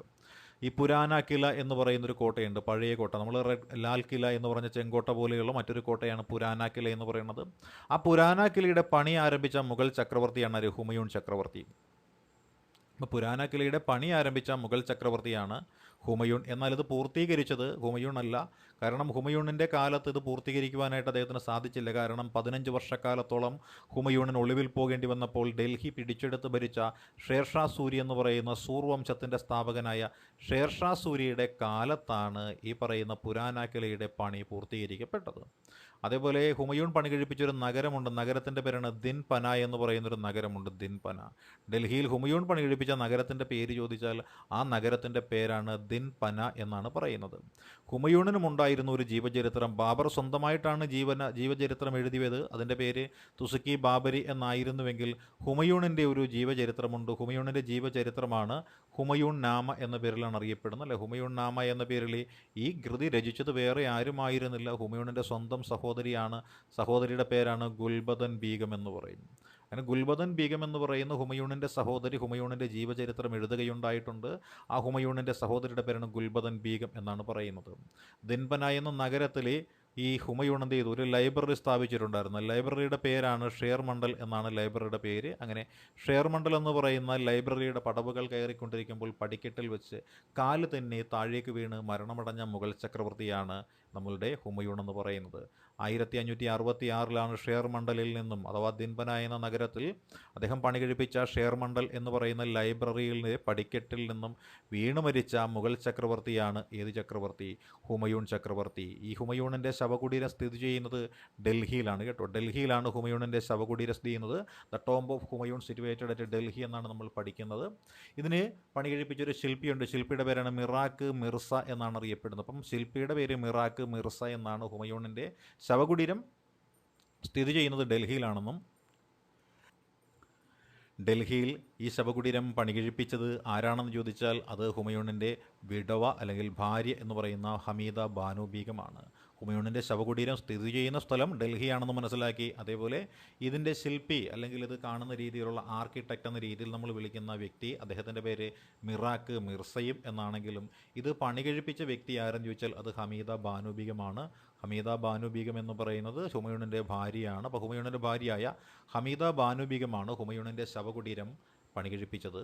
ഈ താജ്മഹലിൻ്റെ മുൻഗാമി എന്ന പേരിൽ അറിയപ്പെടുന്നത് മറ്റൊന്നുമല്ല, അത് ഹുമയൂണിൻ്റെ ശവകുടീരമാണ്. അപ്പോൾ ഹുമയൂണിൻ്റെ ശവകുടീരം അറിയപ്പെടുന്ന മറ്റൊരു പേരാണ് താജ്മഹലിൻ്റെ മുൻഗാമി എന്ന പേരിലും ഇത് അറിയപ്പെടുന്നുണ്ട്. അപ്പോൾ ഹുമയൂണിനെ കുറിച്ചാണ് നമ്മൾ ഇത്രയും കാര്യം പറഞ്ഞത്. ഹുമയൂണിനെ കുറിച്ച് പരീക്ഷകൾക്ക് ധാരാളം ചോദ്യങ്ങൾ വരാനായിട്ടുള്ള സാധ്യതയുള്ള ഒരു പേര് തന്നെയാണ് കേട്ടോ. അടുത്ത പഠിക്കാൻ പോകുന്നത് നമ്മൾ അക്ബർ ചക്രവർത്തിയെക്കുറിച്ചാണ്. അപ്പോൾ അടുത്ത പഠിക്കാൻ പോകുന്നത് ആരെക്കുറിച്ചാണ്? അത് അക്ബർ ചക്രവർത്തിയെക്കുറിച്ചാണ്. ഈ അക്ബർ ചക്രവർത്തിയുടെ കാലഘട്ടം 1556 മുതൽ 1605 വരെയാണ്. അതായത് ഏകദേശം ഒരു 49-50 വർഷക്കാലത്തോളം, അതായത് അരനൂറ്റാണ്ട് കാലത്തോളം ഇന്ത്യ ഭരിച്ച അല്ലെങ്കിൽ മുഗൾ സാമ്രാജ്യം ഭരിച്ച വ്യക്തിയാണ് അക്ബർ ചക്രവർത്തി. ഏറ്റവും കൂടുതൽ കാലം ഇന്ത്യ ഭരിച്ച മുഗളന്മാരുടെ ആ ഒരു കാലഘട്ടത്തിൽ ഏറ്റവും കൂടുതൽ കാലം ഭരിച്ച മുഗൾ ചക്രവർത്തി എന്ന് പറയുന്നതും അക്ബർ തന്നെയാണ് കേട്ടോ. അക്ബറിൻ്റെ ജനനമായിട്ട് കണക്കാക്കുന്നത് 1542 1542 ഹുമയൂൺ രാജ്യമില്ലാതെ അലഞ്ഞു തിരിയുന്ന കാലഘട്ടത്തിൽ ഹുമയൂണിൻ്റെയും അദ്ദേഹത്തിൻ്റെ ഭാര്യയായിരുന്ന ഹമീദ ബാനു ബീഗത്തിൻ്റെ മകനായിട്ട് 1542 അമർകോട്ട് എന്ന സ്ഥലത്ത് വെച്ചിട്ട് ആര് ജനിക്കുന്നത്? അക്ബർ ചക്രവർത്തി ജനിക്കുന്നത്. അക്ബർ ചക്രവർത്തിക്ക് ഒരു പേരുണ്ട്, പൂർണ്ണമായ പേരുണ്ട്, അബുൽ ഫത്ത് ജലാലുദ്ദീൻ മുഹമ്മദ് അക്ബർ. അബുൽ ഫത്ത് ജലാലുദ്ദീൻ മുഹമ്മദ് അക്ബർ എന്നുള്ളതാണ് അക്ബർ ചക്രവർത്തിയുടെ യഥാർത്ഥ പേര് എന്ന് പറയുന്നത്. അല്ല, ബാബർ എന്ന പേരിനർത്ഥം സിംഹം എന്നാണെങ്കിൽ, ഹുമയൂൺ എന്ന പേരിൻ്റെ അർത്ഥം ഭാഗ്യവാൻ എന്നാണെങ്കിൽ, അക്ബർ എന്ന പേരിൻ്റെ അർത്ഥം എന്ന് പറയുന്നത് മഹാൻ എന്നാണ് അർത്ഥം. അക്ബർ എന്ന പേരിൻ്റെ അർത്ഥം എന്താണ്? മഹാൻ എന്നാണ്. അതുകൊണ്ട് തന്നെ ഏറ്റവും മഹാനായ മുഗൾ ചക്രവർത്തി ആര് എന്ന് ചോദിച്ചാൽ അത് അക്ബർ ചക്രവർത്തിയായിട്ടാണ് നമ്മളെല്ലാവരും പഠിച്ചു വയ്ക്കുന്നത്, അല്ലേ? ഏറ്റവും കൂടുതൽ കാലം ഭരിച്ച മുഗൾ ചക്രവർത്തിയും മറ്റാരുമല്ല, അതും അക്ബർ ചക്രവർത്തി തന്നെയാണ്. അതേപോലെ ഏറ്റവും കുറഞ്ഞ പ്രായത്തിൽ മുഗൾ ചക്രവർത്തിയായ വ്യക്തിയാരെന്ന് ചോദിച്ചാൽ അതും അക്ബറാണ്. അക്ബറിൻ്റെ 13 വയസ്സ് കഴിഞ്ഞപ്പോഴാണ് അക്ബർ ചക്രവർത്തി മുഗൾ ചക്രവർത്തിയായിട്ട് മാറ്റപ്പെട്ടത്. അല്ലെ, 13ാമത്തെ വയസ്സിൽ ചക്രവർത്തി ആയതുകൊണ്ട് തന്നെ പഠിക്കാൻ പോകേണ്ടുന്ന പ്രായത്തിൽ, അക്ഷരങ്ങൾ അഭ്യസിക്കേണ്ട പ്രായത്തിൽ അധികാരം ഏറ്റെടുക്കേണ്ടി വന്നപ്പോൾ അദ്ദേഹത്തിന് അക്ഷരജ്ഞാനം എന്ന് പറയുന്നത് കാര്യമായ രീതിയിൽ ഇല്ലായിരുന്നു. അതുകൊണ്ട് തന്നെ നിരക്ഷരനായ മുഗൾ ചക്രവർത്തി എന്ന പേരിൽ അറിയപ്പെടുന്നത് ഈ പറയുന്ന അക്ബർ ചക്രവർത്തിയാണ്. 1526 രണ്ടാമത്തെ പാനിപ്പട്ട് യുദ്ധം നടന്നു. രണ്ടാമത്തെ പാനിപ്പട്ട് യുദ്ധം എന്ന് പറയുന്ന 1526 ഈ യുദ്ധത്തിൽ അക്ബർ ചക്രവർത്തി പരാജയപ്പെടുത്തിയത് ഹേമചന്ദ്ര എന്ന് പറയുന്ന ഹെമുവിനെയാണ്. ഹേമചന്ദ്ര അഥവാ ഹെമു എന്ന് പറയുന്നത് സൂർ വംശത്തിലെ, അല്ലെങ്കിൽ നമ്മൾ പറയുന്ന ആദിൽ ഷാ സൂര്യയുടെ സൈന്യാധിപനായിരുന്ന വ്യക്തിയാണ് ഹേമചന്ദ്ര എന്ന് പറഞ്ഞ ഹെമു. അദ്ദേഹം 21 യുദ്ധങ്ങൾ ചെയ്തിട്ടുണ്ട്. ഒരു യുദ്ധം പോലും പരാജയപ്പെട്ടിട്ടില്ലാത്തൊരു വ്യക്തിയായിരുന്നു ഹേമചന്ദ്രൻ എന്ന് പറയുന്ന ഹേമു. ആ ഹേമുവിനെ പരാജയപ്പെടുത്തിയത് അക്ബറിൻ്റെ സൈന്യമാണ്. അക്ബറിന് വേണ്ടിയിട്ട് രണ്ടാമത്തെ പാനിപ്പട്ട് യുദ്ധത്തിന് നേതൃത്വം കൊടുത്ത വ്യക്തി അക്ബറിൻ്റെ സൈന്യാധിപനായിരുന്ന ബൈറം ഖാൻ ആയിരുന്നു. അക്ബറിൻ്റെ വളർത്തച്ഛൻ എന്ന പേരിലും അറിയപ്പെടുന്നത് ഈ പറയുന്ന ബൈറം ഖാനാണ്. അങ്ങനെ ബൈറം ഖാൻ്റെ നേതൃത്വത്തിലുള്ള സൈന്യമാണ് രണ്ടാമത്തെ പാനിപ്പട്ട് യുദ്ധത്തിൽ ഹേമചന്ദ്രനെ പരാജയപ്പെടുത്തുകയും ഡൽഹി എന്ന പ്രദേശം കീഴടക്കി അത് മുഗൾ രാജധാനിയാക്കി മാറ്റുകയും ചെയ്തത്. ബൈറം ഖാൻ്റെ പേര് നമ്മൾ ഒരിക്കലും മറക്കാൻ പാടില്ലാത്ത പേരാണ്. ഇതിനുശേഷം നമ്മൾ നോക്കിക്കഴിഞ്ഞാൽ അക്ബറിൻ്റെ കാലഘട്ടത്തിൽ നടന്ന പ്രധാനപ്പെട്ട മറ്റൊരു യുദ്ധമാണ് 1576 ഹാൽഡിഘട്ട് യുദ്ധം എന്ന് പറയും. 1576 നടന്ന ഹാൽഡിഘട്ട് യുദ്ധമുണ്ട്. ഈ യുദ്ധത്തിൽ അക്ബർ ചക്രവർത്തി ഒരു വ്യക്തിയെ പരാജയപ്പെടുത്തി വേറെ ആരുമല്ല, ഒരു രജപുത്ര രാജാവിനെയാണ് പരാജയപ്പെടുത്തിയത്. അക്ബർ ചക്രവർത്തി പരാജയപ്പെടുത്തിയ രജപുത്ര രാജാവിൻ്റെ പേരെന്തെന്ന് ചോദിച്ചാൽ അതാണ് മഹാറാണ പ്രതാപ് എന്നാണ് പറയുന്നത്. മഹാറാണ പ്രതാപ് എന്ന രജപുത്ര ഭരണാധികാരിയെ ആര് പരാജയപ്പെടുത്തി? അക്ബർ ചക്രവർത്തി പരാജയപ്പെടുത്തുകയുണ്ടായി. അക്ബർ ചക്രവർത്തി പരാജയപ്പെടുത്തിയ രജപുത്ര രാജാവിൻ്റെ പേരാണ് മഹാറാണ പ്രതാപ് എന്നാണ് ആ രജപുത്ര രാജാവിൻ്റെ പേര്. അക്ബർ ചക്രവർത്തി പരാജയപ്പെടുത്തിയ രജപുത്ര രാജാവിൻ്റെ പേരാണ് മഹാറാണ പ്രതാപ്. അല്ലേ, ഇതേപോലെ തന്നെ ഒരു യുദ്ധം അദ്ദേഹം നടത്തി. ഏതാണ്? ഹാൽഡിഘട്ട് യുദ്ധം എന്നാണ് പറയുന്നത്. ആ ഹാൽഡിഘട്ട് യുദ്ധത്തിൽ അക്ബറിനെ സഹായിക്കാനായിട്ട് അക്ബറിൻ്റെ കൂടെ നിന്ന് യുദ്ധം ചെയ്തത് ആരായിരുന്നു? ഒരു രജപുത്രൻ തന്നെയായിരുന്നു. ചുരുക്കി പറഞ്ഞാൽ രജപുത്ര രാജാവായ മഹാറാണ പ്രതാപിനെതിരെ യുദ്ധം അക്ബർ ചെയ്തത് രാജാ മാൻസിംഗ് എന്ന് പറയുന്ന മറ്റൊരു രജപുത്ര സൈന്യാധിപൻ്റെ സഹായത്തോടു കൂടിയാണ്. അക്ബർ നേരിട്ട് യുദ്ധം ചെയ്യുവാനായിട്ട് പോയില്ലായിരുന്നു എന്നുകൂടി നമ്മൾ മനസ്സിലാക്കുക. അതുപോലെ മഹാറാണ പ്രതാപിൻ്റെ ഒരു കുതിരയുണ്ടായിരുന്നു. കുതിരയുടെ പേരാണ് ചേതക് എന്നാണ് പറയുന്നത്. അല്ലേ, മഹാറാണ പ്രതാപ് മുഗളന്മാരെ കിടുകിട വിറപ്പിച്ചൊരു ഭരണാധികാരിയാണ്. അദ്ദേഹത്തിൻ്റെ കുതിരയുടെ പേരാണ് ചേതക് എന്നാണ് പറയുന്നത്. അക്ബർ ഒരുപാട് നല്ല നല്ല കാര്യങ്ങളൊക്കെ ചെയ്തിട്ടുണ്ട്. അദ്ദേഹം ചെയ്ത പ്രധാനപ്പെട്ട ഒരു നല്ല കാര്യം എന്തെന്ന് വെച്ചാൽ ഒരു മതനികുതി അദ്ദേഹം പിൻവലിച്ചു എന്നുള്ളതാണ്. അക്ബർ ചക്രവർത്തി പിൻവലിച്ച മതനികുതി ഏതെന്ന് ചോദിച്ചാൽ ആ നികുതിയുടെ പേരാണ് ജസിയ എന്ന് പറയുന്നത്. അപ്പോൾ ജസിയ എന്ന് പറയുന്ന മതനികുതി പിൻവലിച്ചത് അക്ബർ ചക്രവർത്തിയാണെന്നും ജസിയ എന്ന മതനികുതി അദ്ദേഹം പിൻവലിച്ചത് 1564 എന്ന് മനസ്സിലാക്കുക. അതേപോലെ എല്ലാ മതങ്ങളുടെയും സത്ത ഒന്നാണെന്ന് തിരിച്ചറിഞ്ഞുകൊണ്ട് അക്ബർ ചക്രവർത്തി ഒരു മതം സ്ഥാപിച്ചിരുന്നു. ആ മതത്തിൻ്റെ പേരാണ് ഏത് മതം? ദിൻ ഇലാഹി അഥവാ തൗഹീദ് ഐ ഇലാഹി എന്ന് പറയുന്ന ദിൻ ഇലാഹി എന്ന് പറയുന്നൊരു മതമൊക്കെ അക്ബർ സ്ഥാപിച്ചിട്ടുണ്ടായിരുന്നു. അതേപോലെ പുതുവർഷത്തിന് വേണ്ടിയിട്ട് അക്ബർ ഒരു കലണ്ടറും കൂടി പുറത്തിറക്കിയിട്ടുണ്ടായിരുന്നു. അക്ബർ ചക്രവർത്തി പുറത്തിറക്കിയ കലണ്ടറിൻ്റെ പേരാണ് ഇലാഹി കലണ്ടർ എന്നാണ് അറിയപ്പെടുന്നത്. അപ്പോൾ ഇലാഹി കലണ്ടർ എന്താണ് എന്ന് ചോദിച്ചാൽ അക്ബർ ചക്രവർത്തി പുറത്തിറക്കിയ കലണ്ടറിൻ്റെ പേരാണ് ഇലാഹി കലണ്ടർ എന്ന പേരിൽ അറിയപ്പെടുന്നത്. അല്ലേ, ശൈശവ വിവാഹം അതുപോലെ ബഹുഭാര്യാത്വം എന്നിവയൊക്കെ നിരോധിച്ച വ്യക്തിമാർ തന്നെയാണ് അക്ബർ ചക്രവർത്തിയാണ്. അല്ലേ, അക്ബർ ചക്രവർത്തിയുടെ കാലഘട്ടത്തിലാണ് ശൈശവ വിവാഹം, ബഹുഭാര്യാത്വം എന്നിവയൊക്കെ നിരോധിക്കപ്പെടുന്നത്. അപ്പോൾ ശൈശവ വിവാഹവും ബഹുഭാര്യാത്വവും ഒക്കെ നിരോധിച്ചതാരെന്ന് ചോദിച്ചാൽ അത് അക്ബർ ചക്രവർത്തിയാണ്.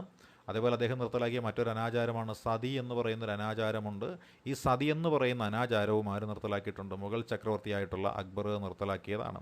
ഇതേപോലെ മുഗൾ സാമ്രാജ്യത്തിൻ്റെ യഥാർത്ഥ സ്ഥാപകൻ എന്ന പേരിൽ അറിയപ്പെടുന്നതും വേറെ ആരുമല്ല, അതും അക്ബർ ചക്രവർത്തിയാണ്. കാരണം മുഗൾ സാമ്രാജ്യത്തിൻ്റെ സ്ഥാപകൻ ബാബർ എന്നാണെന്നുണ്ടെങ്കിലും ബാബറിൻ്റെ മകനായ ഹുമയൂണിൻ്റെ കാലത്താണ് ബാറ്റിൽ ഓഫ് കനൂജ് അല്ലെങ്കിൽ ആ ബാറ്റിൽ ഓഫ് ചൗസ എന്നീ യുദ്ധങ്ങളിലൂടെ മുഗൾ സാമ്രാജ്യം തകർന്ന് നാമാവശേഷമാകുന്നതും ഷേർഷാ സൂരി എന്ന് പറയുന്ന സൂർ രാജവംശത്തിൻ്റെ ആരംഭവും അതിനുശേഷം സൂർ രാജവംശത്തിൻ്റെ കൈപ്പിടിയിൽ നിന്ന് മുഗൾ സാമ്രാജ്യം വീണ്ടും സ്ഥാപിക്കുന്നതിന് മുൻകൈയെടുത്ത വ്യക്തി അല്ലെങ്കിൽ അത് സ്ഥാപിച്ച വ്യക്തി അക്ബർ ആയതുകൊണ്ടാണ് അക്ബർ ചക്രവർത്തിയെ മുഗൾ സാമ്രാജ്യത്തിൻ്റെ യഥാർത്ഥ സ്ഥാപകൻ എന്ന് നമ്മൾ വിശേഷിപ്പിക്കുന്നത്.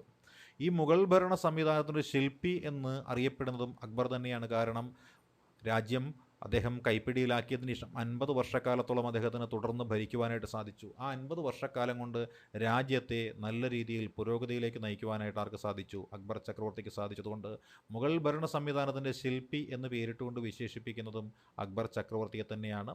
ഇദ്ദേഹം ഒരു പേരൊക്കെ സ്വീകരിച്ചിരുന്നു. പല പല അപദാനങ്ങളും വാഴ്ത്തിപ്പാടാറുണ്ട് ചക്രവർത്തിമാരെക്കുറിച്ച്. അത്തരത്തിൽ അക്ബർ ചക്രവർത്തിയെക്കുറിച്ച് എല്ലാവരും വാഴ്ത്തിപ്പാടുന്ന ഒരു അപദാനമാണ് ബാദ്ഷാ ഇ ഹിന്ദ് എന്നാണ് വിളിക്കുന്നത്. ബാദ്ഷാ ഇ ഹിന്ദ് എന്ന് പറഞ്ഞു കഴിഞ്ഞാൽ ഇന്ത്യയുടെ ചക്രവർത്തി എന്നാണ് ബാദ്ഷാ ഇ ഹിന്ദ് എന്ന പേരിൻ്റെ അർത്ഥം എന്നത് തന്നെ. അക്ബറാണെങ്കിലോ അദ്ദേഹത്തിൻ്റെ ഭരണപരമായ കാര്യങ്ങളിൽ അദ്ദേഹം ഒരുപാട് നയങ്ങളൊക്കെ രൂപീകരിച്ചിട്ടുണ്ടായിരുന്നു. അക്ബർ ചക്രവർത്തിയുടെ നയങ്ങളിൽ ഏറ്റവും പ്രധാനപ്പെട്ട നയമെന്ന് പറയുന്നത് അദ്ദേഹം ആവിഷ്കരിച്ച ഭൂനികുതി സമ്പ്രദായമാണ്. ഭൂനികുതി സമ്പ്രദായം, ആ ഭൂനികുതി പിരിക്കുന്നതിന് വേണ്ടിയിട്ട് സപ്തി എന്നും ദശാല എന്നും പറയുന്ന 2 സമ്പ്രദായങ്ങൾ ഇവിടെ അദ്ദേഹം രൂപം നൽകുകയുണ്ടായിട്ടുണ്ട്. സപ്തി എന്നും ദശാല എന്നും പറഞ്ഞു കഴിഞ്ഞാൽ, സപ്തി എന്ന് വെച്ചാൽ 7 വർഷം കൂടുമ്പോൾ ആ 7 വർഷത്തെ ടോട്ടൽ പ്രൊഡക്ഷൻ കണക്കിലെടുത്തുകൊണ്ട് ഒരു കാർഷിക ഭൂമിയുടെ നികുതി കണക്കാക്കുന്നതാണ് ഈ പറയുന്ന സപ്തി സിസ്റ്റമെങ്കിൽ, ദശാല എന്ന് പറയുന്ന മറ്റൊരു സമ്പ്രദായം ഉണ്ടായിരുന്നു. ദശാല എന്ന സമ്പ്രദായം വെച്ചാൽ 10 വർഷത്തെ വിളവ് അടിസ്ഥാനമാക്കി എടുത്തുകൊണ്ട് 10 വർഷത്തേക്കുള്ള വിളവിനെ അടിസ്ഥാനമാക്കി എടുത്തുകൊണ്ട് അടുത്ത വർഷത്തേക്കുള്ള നികുതി നിശ്ചയിക്കുന്ന സമ്പ്രദായത്തിനാണ് ദശാല സമ്പ്രദായം എന്ന് വിശേഷിപ്പിക്കുന്നത്. ഇത്തരത്തിൽ ഈ ദശാല സമ്പ്രദായത്തിന്, സപ്തി സമ്പ്രദായത്തിന് നമുക്ക് രൂപം നൽകിയത് ആരെന്ന് ചോദിച്ചാൽ അക്ബറുടെ മന്ത്രിയാണ്. അക്ബറുടെ മന്ത്രിയുടെ പേരാണ് എന്തെന്ന് പറയുന്നത്? രാജ തോഡർമാൾ എന്നാണ് പറയുന്നത്. അപ്പോൾ രാജ തോഡർമാൾ ആരെന്ന് ചോദിച്ചാൽ അക്ബർ ചക്രവർത്തിയുടെ മന്ത്രിയെ ആണ് രാജ തോഡർമാൾ എന്ന് വിശേഷിപ്പിക്കുന്നത്. അക്ബറിൻ്റെ പ്രശസ്തനായ റവന്യൂ മന്ത്രി ഇദ്ദേഹമായിരുന്നു കേട്ടോ. റവന്യൂ മന്ത്രി എന്ന് പറയുന്നത് നമ്മുടെ ധനകാര്യ വകുപ്പ് കൈകാര്യം ചെയ്യുന്ന ആൾ തന്നെയാണെന്ന് റവന്യൂ വകുപ്പും കൈകാര്യം ചെയ്തു തരുന്നത്. അതുകൊണ്ട് അക്ബർ ചക്രവർത്തിയുടെ പ്രശസ്തനായ മന്ത്രി ആര് എന്ന് ചോദിച്ചാൽ ആ മന്ത്രിയുടെ പേരാണ് രാജ തോഡർമാൾ. ആ രാജ തോഡർമാളാണ് സപ്തി സിസ്റ്റവും ദശാല സിസ്റ്റവും ആവിഷ്കരിച്ച വ്യക്തി എന്ന് പറയുന്നത്. ഇനിയോ അക്ബറുടെ സൈനിക സമ്പ്രദായം എന്താണ് എന്ന് നമുക്ക് നോക്കാം. അല്ലെ, അക്ബർ ചക്രവർത്തിയുടെ സൈനിക സമ്പ്രദായം അറിയപ്പെടുന്ന പേരാണ് മൻസബ്ദാരി സമ്പ്രദായം എന്നറിയപ്പെടുന്ന മൻസബ്ദാരി. അല്ലെ, അക്ബർ ചക്രവർത്തിയുടെ സൈനിക സമ്പ്രദായം അറിയപ്പെടുന്ന പേരാണ് മൻസബ്ദാരി എന്നാണ് അറിയപ്പെടുന്നത്. ഇംഗ്ലീഷ് ഈസ്റ്റ് ഇന്ത്യ കമ്പനി ലണ്ടനിൽ സ്ഥാപിതമാകുമ്പോൾ ഇന്ത്യ ഭരിച്ച ചക്രവർത്തിയും വേറെ ആരുമായിരുന്നില്ല, അതും അക്ബർ ചക്രവർത്തിയായിരുന്നു. കാരണം നമുക്കറിയാം അക്ബർ ചക്രവർത്തിയുടെ കാലഘട്ടം എന്ന് പറയുന്നത് 1556 രണ്ടാമത്തെ പാനിപ്പട്ട് യുദ്ധത്തിലൂടെയായിരുന്നല്ലോ മുഗൾ സാമ്രാജ്യം സ്ഥാപിതമായത്. അപ്പോൾ 1556 മുതൽ 1605 വരെയുള്ള കാലഘട്ടമായിരുന്നു അക്ബർ ചക്രവർത്തിയുടെ കാലഘട്ടം എന്ന് പറയുന്നത്. ആ അക്ബർ ചക്രവർത്തി ഇന്ത്യ ഭരിച്ചുകൊണ്ടിരിക്കുന്ന കാലഘട്ടത്തിൽ AD 1600 ഡിസംബർ മാസം 31-ാം തീയതിയാണ് ഒരു ചാർട്ടറിലൂടെ ഇംഗ്ലീഷ് ഈസ്റ്റ് ഇന്ത്യ കമ്പനി ലണ്ടനിൽ സ്ഥാപിതമാകുന്നത്. അതുകൊണ്ടാണ് ഇംഗ്ലീഷ് ഈസ്റ്റ് ഇന്ത്യ കമ്പനി ലണ്ടനിൽ സ്ഥാപിതമാകുമ്പോൾ ഇന്ത്യ ഭരിച്ച വ്യക്തി ആരെന്ന ചോദ്യത്തിന് നമ്മൾ ആരുടെ പേര് പറയുന്നത്? അക്ബർ ചക്രവർത്തിയുടെ പേര് പറയുന്നത്. അക്ബർ ചക്രവർത്തി ഒരുപാട് കോട്ടകളും കൊത്തളങ്ങളും ഒക്കെ നിർമ്മിച്ചിട്ടുള്ള വ്യക്തിയാണ്. അതിൽ അദ്ദേഹം നിർമ്മിച്ച പ്രധാനപ്പെട്ട കോട്ടയാണ് അലഹബാദ് കോട്ട എന്ന് പറയുന്നത്. അല്ലെ, UP-യിലാണ് അലഹബാദ് കോട്ട സ്ഥിതി ചെയ്യുന്നത് എന്ന് നമുക്കറിയാം. അലഹബാദിൻ്റെ ഇപ്പോഴത്തെ പേര് നമുക്കറിയാം എന്താണ്? അതിൻ്റെ പേരാണ് പ്രയാഗ് രാജ് എന്നാണ് നമ്മൾ വിശേഷിപ്പിക്കുന്നത്. അല്ലെ, പ്രയാഗ് രാജ് എന്നാണ് വിശേഷിപ്പിക്കുന്നത്. അല്ലെ, പ്രയാഗ് രാജ് എന്ന് വെച്ചാൽ ഏതിൻ്റെ പേരാണ്? അലഹബാദിൻ്റെ ഇപ്പോഴത്തെ പേരാണ് പ്രയാഗ് രാജ് എന്ന് നമുക്കറിയാം. അല്ലെ, പ്രയാഗ് രാജ്. അപ്പോൾ അലഹബാദ് കോട്ട നിർമ്മിച്ചത് അക്ബർ ചക്രവർത്തിയാണ്. അതേപോലെ അദ്ദേഹം എവിടെയും കോട്ട നിർമ്മിച്ചു? ലാഹോറിലും കോട്ട നിർമ്മിച്ചു. അപ്പോൾ ലാഹോർ കോട്ടയും അലഹബാദ് കോട്ടയും ഇദ്ദേഹം നിർമ്മിച്ചു. അതേപോലെ പഞ്ചമഹൽ എന്നും പറഞ്ഞൊരു മഹലുണ്ട്. അതായത് ഒരു 5 നില ബിൽഡിങ്ങിനെയാണ് പഞ്ചമഹൽ എന്ന് വിളിക്കുന്നത്. അന്നത്തെ കാലത്ത് 2 നില എന്നതിനപ്പുറത്തേക്ക് നിലകളൊന്നും ഇല്ലാതിരുന്ന കാലത്ത് 5 നിലകളിലുള്ള കെട്ടിടം പണി കഴിപ്പിച്ച വ്യക്തിയാണ് ആരെന്ന് പറയുന്നത്? അക്ബർ ചക്രവർത്തി എന്ന് പറയുന്നത്. അതുപോലെ പ്രാർത്ഥനയ്ക്കും വിശ്രമത്തിനും ഒക്കെ ആയിട്ട് അദ്ദേഹം എന്ത് ചെയ്തു? ഇബാദത്ത് ഖാന എന്ന് പറയുന്ന ഒരു പ്രദേശം അദ്ദേഹം നിർമ്മിക്കുകയാണ്, അല്ലെങ്കിൽ ഒരു നിർമ്മിതി അദ്ദേഹം നിർമ്മിക്കുകയാണ്, ഇബാദത്ത് ഖാന. ഇതേപോലെ അക്ബർ ചക്രവർത്തി ഒരുപാട് പ്രദേശങ്ങളെ ആക്രമിച്ച് കീഴ്പ്പെടുത്തിയിട്ടുണ്ടായിരുന്നു. അത്തരത്തിൽ അദ്ദേഹം ആക്രമിച്ച് കീഴ്പ്പെടുത്തിയ ഒരു വലിയൊരു പ്രദേശമുണ്ട്, അതാണ് ഗുജറാത്ത് എന്ന് പറയുന്നത്. ഗുജറാത്തിനെ ആക്രമിച്ച് കീഴ്പ്പെടുത്തിയതിൻ്റെ ഓർമ്മയ്ക്കായിട്ട് അദ്ദേഹം എന്ത് ചെയ്തു? അദ്ദേഹം ഒരു കോട്ടവാതിൽ നിർമ്മിച്ചു. ആ കോട്ടവാതിലിൻ്റെ പേരാണ് ബുലുന്ദ് ദർവാസ എന്നാണ് പറയുന്നത്. ബുലുന്ദ് ദർവാസ. ഗുജറാത്ത് കീഴടക്കിയതിൻ്റെ ഓർമ്മയ്ക്കായിട്ട് ബുലന്ദ് ദർവാസ, അതായത് ഇന്ത്യയിലെ ഏറ്റവും വലിയ പ്രവേശന കവാടം എന്നാണ് ഈ ബുലന്ദ് ദർവാസ അറിയപ്പെടുന്നത്. അപ്പോൾ ബുലന്ദ് ദർവാസ നിർമ്മിച്ച വ്യക്തിയാണ് നമ്മളുടെ അക്ബർ ചക്രവർത്തി. ഇദ്ദേഹം എന്ത് ചെയ്തു? അലഹബാദിൽ ഒരു നഗരം നിർമ്മിച്ചു, അല്ലെ? അലഹബാദ് കോട്ട നിർമ്മിക്കുക മാത്രമല്ല, അലഹബാദ് അദ്ദേഹം എന്ത് ചെയ്യുകയാണ്? ഒരു നഗരം കൂടി നിർമ്മിക്കുകയാണ്. അക്ബർ നിർമ്മിച്ച തലസ്ഥാന നഗരമുണ്ട് ഡൽഹിയിലായിട്ട്. അക്ബർ നിർമ്മിച്ച തലസ്ഥാന നഗരം സ്ഥിതി ചെയ്യുന്നത് എവിടെയാണ്? യു പിയിലാണ്. ആ യു പിയിൽ ആഗ്ര എന്ന് പറയുന്നൊരു പ്രദേശത്താണ്. അപ്പോൾ യു പിയിലെ ആഗ്രയിൽ അക്ബർ ചക്രവർത്തി പണികഴിപ്പിച്ച നഗരത്തിൻ്റെ പേരാണ് ഫത്തേപൂർ സിക്രി എന്നാണ് അറിയപ്പെടുന്നത്. ഫത്തേപൂർ സിക്രി. ഈ ഫത്തേപൂർ സിക്രി അദ്ദേഹം നിർമ്മിച്ചിരിക്കുന്നത് ഏത് കല്ലിലാണ്? ചെങ്കല്ലിലാണ് നിർമ്മിച്ചിരിക്കുന്നത്. സാധാരണഗതിയിൽ നമുക്കെല്ലാം ഇഷ്ടപ്പെടുന്ന മുഗൾ നിർമ്മിതികൾ കൂടുതലും നിർമ്മിച്ചിരിക്കുന്നത് മാർബിൾ കല്ലിലാണെന്നുണ്ടെങ്കിൽ ഫത്തേപൂർ സിക്രി എന്ന് പറയുന്ന ആ ഒരു കോട്ട അക്ബർ ചക്രവർത്തി നിർമ്മിച്ചിരിക്കുന്നത് എവിടെയാണ്? അക്ബർ ചക്രവർത്തിയുടെ തലസ്ഥാന നഗരം എന്ന് അറിയപ്പെടുന്ന ഫത്തേപൂർ സിക്രി എവിടെയാണ്? ഉത്തർപ്രദേശിലാണ്. ഇത് ചെങ്കല്ലിലാണ് തീർത്തിരിക്കുന്നത്. ചെങ്കല്ലിൽ തീർത്ത ഇതിഹാസം എന്നാണ് അത് അറിയപ്പെടുന്നത്. അക്ബർ ചക്രവർത്തിക്ക് ആരുണ്ടായിരുന്നു? ഒരു പ്രധാനമന്ത്രി ഉണ്ടായിരുന്നു. അക്ബർ ചക്രവർത്തിയുടെ പ്രധാനമന്ത്രിയുടെ പേരാണ് ബീർബൽ എന്നാണ് അറിയപ്പെടുന്നത്. അക്ബർ ചക്രവർത്തിയുടെ പ്രധാനമന്ത്രിയുടെ പേരാണ് ബീർബൽ. ബീർബൽ എന്ന് വെച്ചാൽ മഹേഷ് ദാസ് എന്നാണ്. മഹേഷ് ദാസ് എന്നാണ് ബീർബലിൻ്റെ യഥാർത്ഥ നാമധേയം എന്ന് പറയുന്നത്. മഹേഷ് ദാസ് എന്ന് കൂടിയാണ് കേട്ടോ. അതേപോലെ തന്നെ ഇദ്ദേഹം എന്തറിയപ്പെടുന്നതാണ്? ഒരു കവിപ്രിയൻ എന്നൊരു പേരിൽ അറിയപ്പെടും. അപ്പോൾ കവിപ്രിയൻ എന്ന പേരിൽ അറിയപ്പെട്ടിരുന്ന അക്ബർ ചക്രവർത്തിയുടെ സദസ്സൻ്റെ പേരാണ് ആര്? ബീർബൽ. അപ്പോൾ ബീർബലാണ് കവിപ്രിയൻ എന്ന പേരിലും അറിയപ്പെട്ടിരുന്നത്. അപ്പോൾ കവിപ്രിയനും വിദൂഷകനുമായിരുന്ന വ്യക്തി ബീർബൽ. അതേപോലെ അക്ബറിൻ്റെ ധനകാര്യമന്ത്രിയുടെ പേര് എന്തായിരുന്നു എന്ന് ചോദിച്ചാൽ അത് നമ്മൾ പറഞ്ഞു ആരാണ്? രാജാ തോഡർമാൾ. അതേപോലെ അക്ബറുടെ സൈന്യാധിപൻ്റെ പേര് എന്തായിരുന്നു എന്ന് ചോദിച്ചാൽ നമ്മൾ അത് പറഞ്ഞു കഴിഞ്ഞു. അദ്ദേഹത്തിൻ്റെ പേരായിരുന്നു രാജാ മാൻസിംഗ് എന്ന് പറയും. മാൻസിംഗ്. അതേപോലെ അക്ബറിൻ്റെ സംഗീത സദസ്സുണ്ടായിരുന്നു, അല്ല? അക്ബറിൻ്റെ കൊട്ടാരത്തിലൊരു സംഗീത സദസ്സുണ്ടായിരുന്നു. അക്ബറിൻ്റെ കൊട്ടാരത്തിലെ പണ്ഡിതനായ ആ സംഗീതജ്ഞൻ്റെ പേരാണ് രാമതാണു പാണ്ഡെ അഥവാ താൻസൻ എന്നാണ് അറിയപ്പെട്ടിരുന്നത്. അക്ബറിൻ്റെ സംഗീതത്തിലെ സംഗീതജ്ഞൻ്റെ പേരെന്താണ്? താൻസൻ എന്നാണ്. താൻസൻ അഥവാ രാമതാണു പാണ്ഡെ എന്നാണ് ഇദ്ദേഹം അറിയപ്പെട്ടിരുന്നത്, അല്ലേ? ഇതേപോലെ അക്ബർ ചക്രവർത്തിക്ക് കവികളുണ്ടായിരുന്നു. അക്ബറിൻ്റെ കൊട്ടാരത്തിലെ കവികളുടെ പേരാണ് തുളസീദാസും സൂർദാസുമാണ്. അപ്പോൾ സൂർദാസ്, തുളസീദാസ് ഇങ്ങനെയുള്ള പണ്ഡിതന്മാരായിട്ടുള്ള കവികൾക്ക് അദ്ദേഹം എന്ത് കൊടുത്തിരുന്നു? ഒരു സദസ്സ് നൽകിയിരുന്നു. അല്ലെങ്കിൽ അദ്ദേഹത്തിൻ്റെ സദസ്സിൽ ഉൾപ്പെടുത്തിയിരുന്ന കവികളായിരുന്നു തുളസീദാസും സൂർദാസും എന്നാണ് അറിയപ്പെടുന്നത്.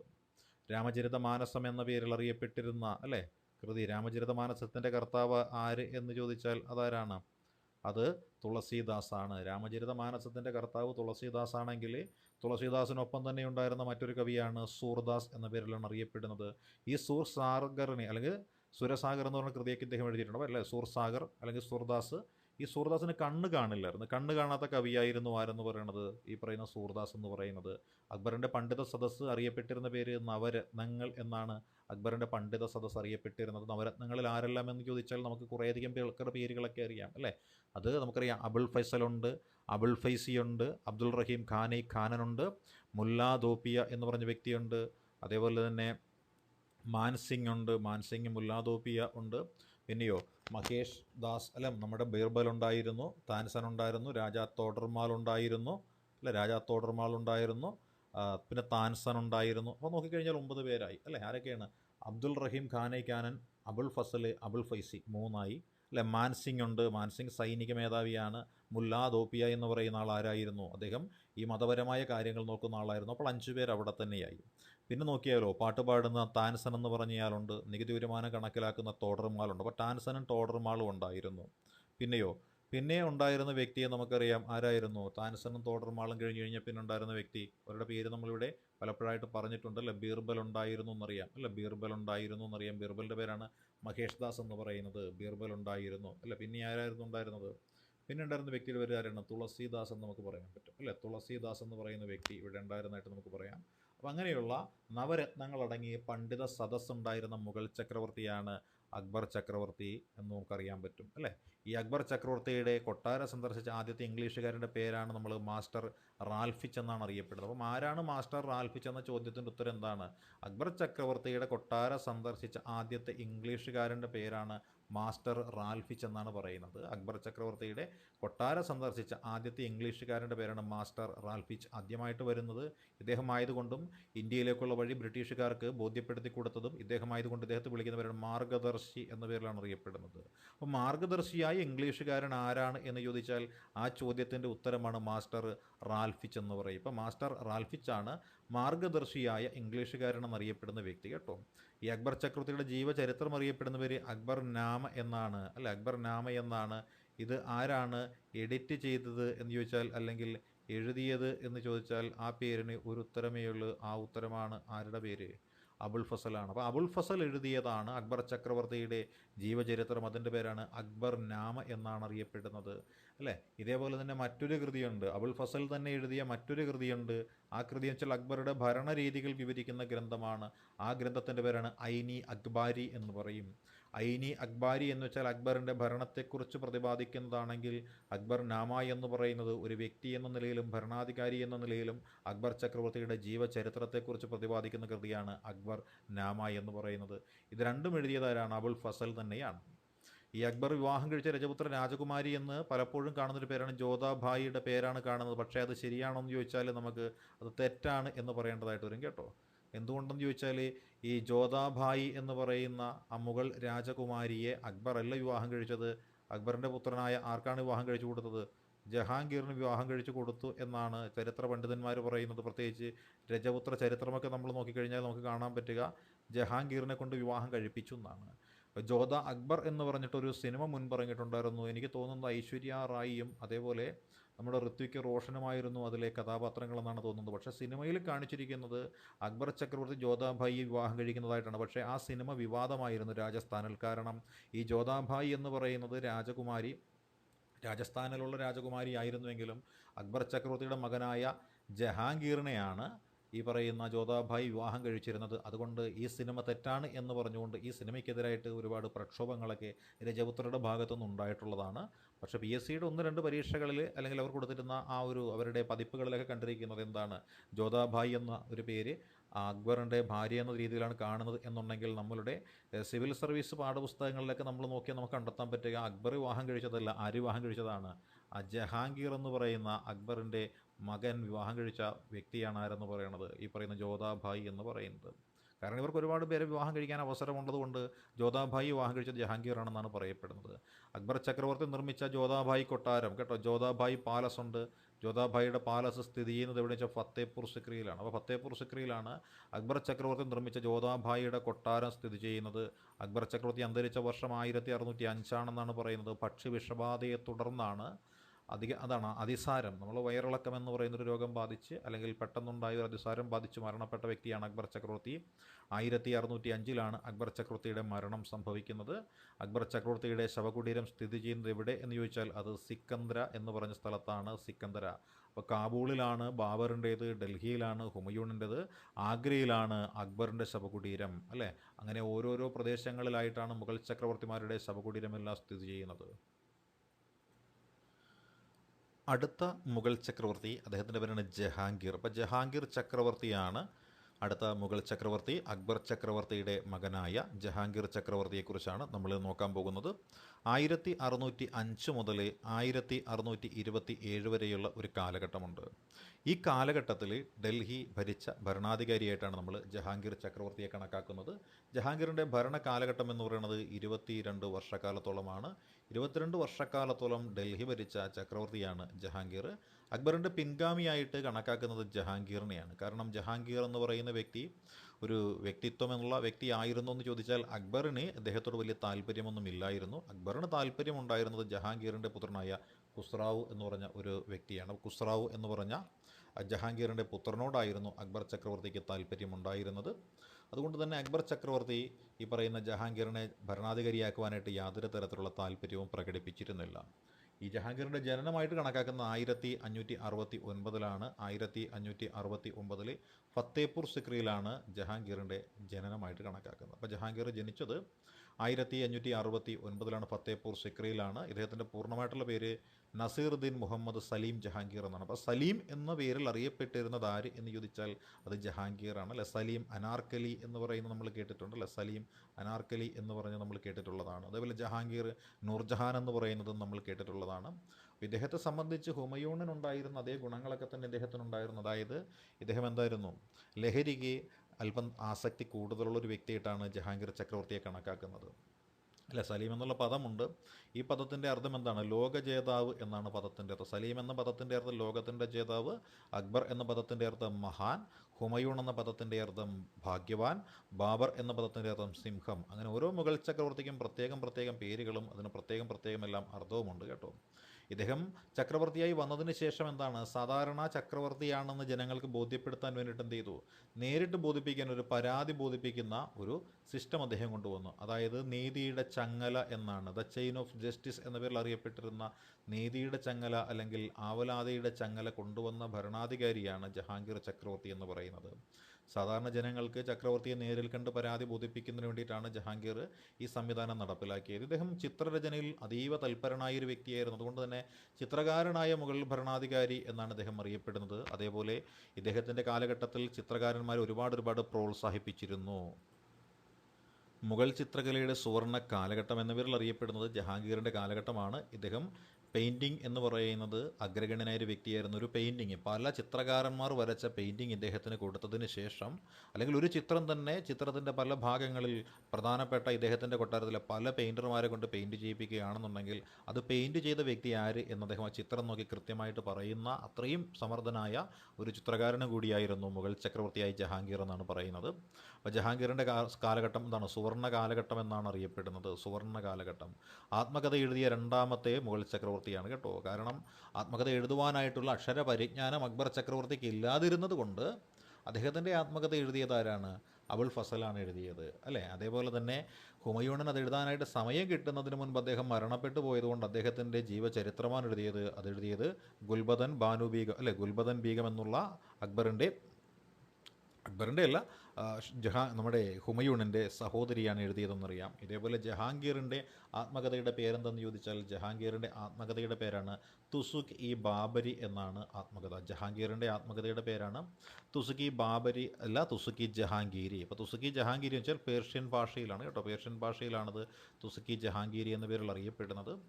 ഇദ്ദേഹം ഒരു സിഖ് ഗുരുവിനെ വധിച്ചിട്ടുണ്ടായി. അതായത് ജഹാംഗീർ ചക്രവർത്തി വധിച്ച സിഖ് ഗുരുവിൻ്റെ പേരാണ് അർജുൻ ദേവ് എന്നാണ് പറയുന്നത്. 5ാമത്തെ സിഖ് ഗുരുവാണ് അർജുൻ ദേവ്.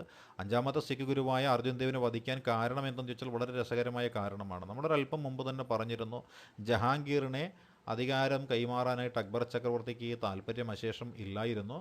ജഹാംഗീറിൻ്റെ പുത്രനായിരുന്ന അദ്ദേഹത്തിൻ്റെ പേരാണ് ഖുസ്രു എന്നാണ് പറയുന്നത്. ഖുസ്രു, ജഹാംഗീറിൻ്റെ പുത്രൻ്റെ പേരാണ് ഖുസ്രു എന്നാണ് പറയുന്നത്.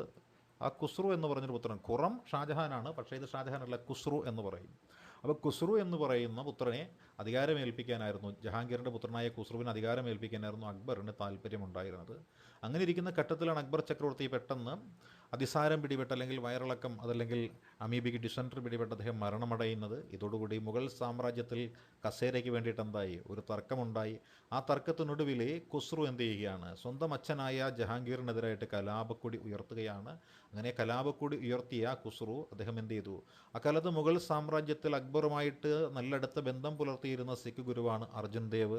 ആ അർജുൻ ദേവിൻ്റെ ഒരു അനുഗ്രഹം വാങ്ങിക്കൊണ്ട് അച്ഛനെതിരായിട്ട് കലാപത്തിന് ഇറങ്ങി പുറപ്പെടുകയാണ്. അങ്ങനെ സ്വന്തം മകനെ പിടിച്ചെന്ത് ചെയ്തു, കണ്ണിൻ്റെ ആ ഒരു കാഴ്ച നഷ്ടപ്പെടുത്തി. അതായത് കണ്ണ് കുത്തിപ്പൊട്ടിച്ച് മകനെ തടവറയ്ക്കുള്ളിലാക്കി. മുഗൾ ചരിത്രം അനുസരിച്ച് കണ്ണ് കാണാത്തവന് രാജ്യം ഭരിക്കാൻ കഴിയില്ല. അങ്ങനെ മകനെ കൊല്ലാതെ കണ്ണ് കുത്തിപ്പൊട്ടിച്ച് അധികാരം പിടിച്ചെടുത്ത ആളാണ് ഈ പറയുന്ന ജഹാംഗീർ. മാത്രമല്ല സ്വന്തം മകന് കണ്ണില്ലാതെയാക്കി തീർത്തതാരാണ്, സിഖ് ഗുരുവായ അർജുൻ ദേവിൻ്റെ അനുഗ്രഹമാണ്. അതുകൊണ്ട് സിഖ് ഗുരുവായ അർജുൻ ദേവിനെ എന്ത് ചെയ്യുകയാണ്, വധിക്കാനായിട്ട് തീരുമാനിച്ച വ്യക്തിയാണ് മുഗൾ ചക്രവർത്തിയായ ജഹാംഗീർ. അങ്ങനെ വധിക്കപ്പെട്ട സിഖ് ഗുരു, അല്ലെങ്കിൽ 5ാമത്തെ സിഖ് ഗുരു ആയ ആര് വധിക്കപ്പെടുകയാണ്, അർജുൻ ദേവ് വധിക്കപ്പെടുകയാണ്.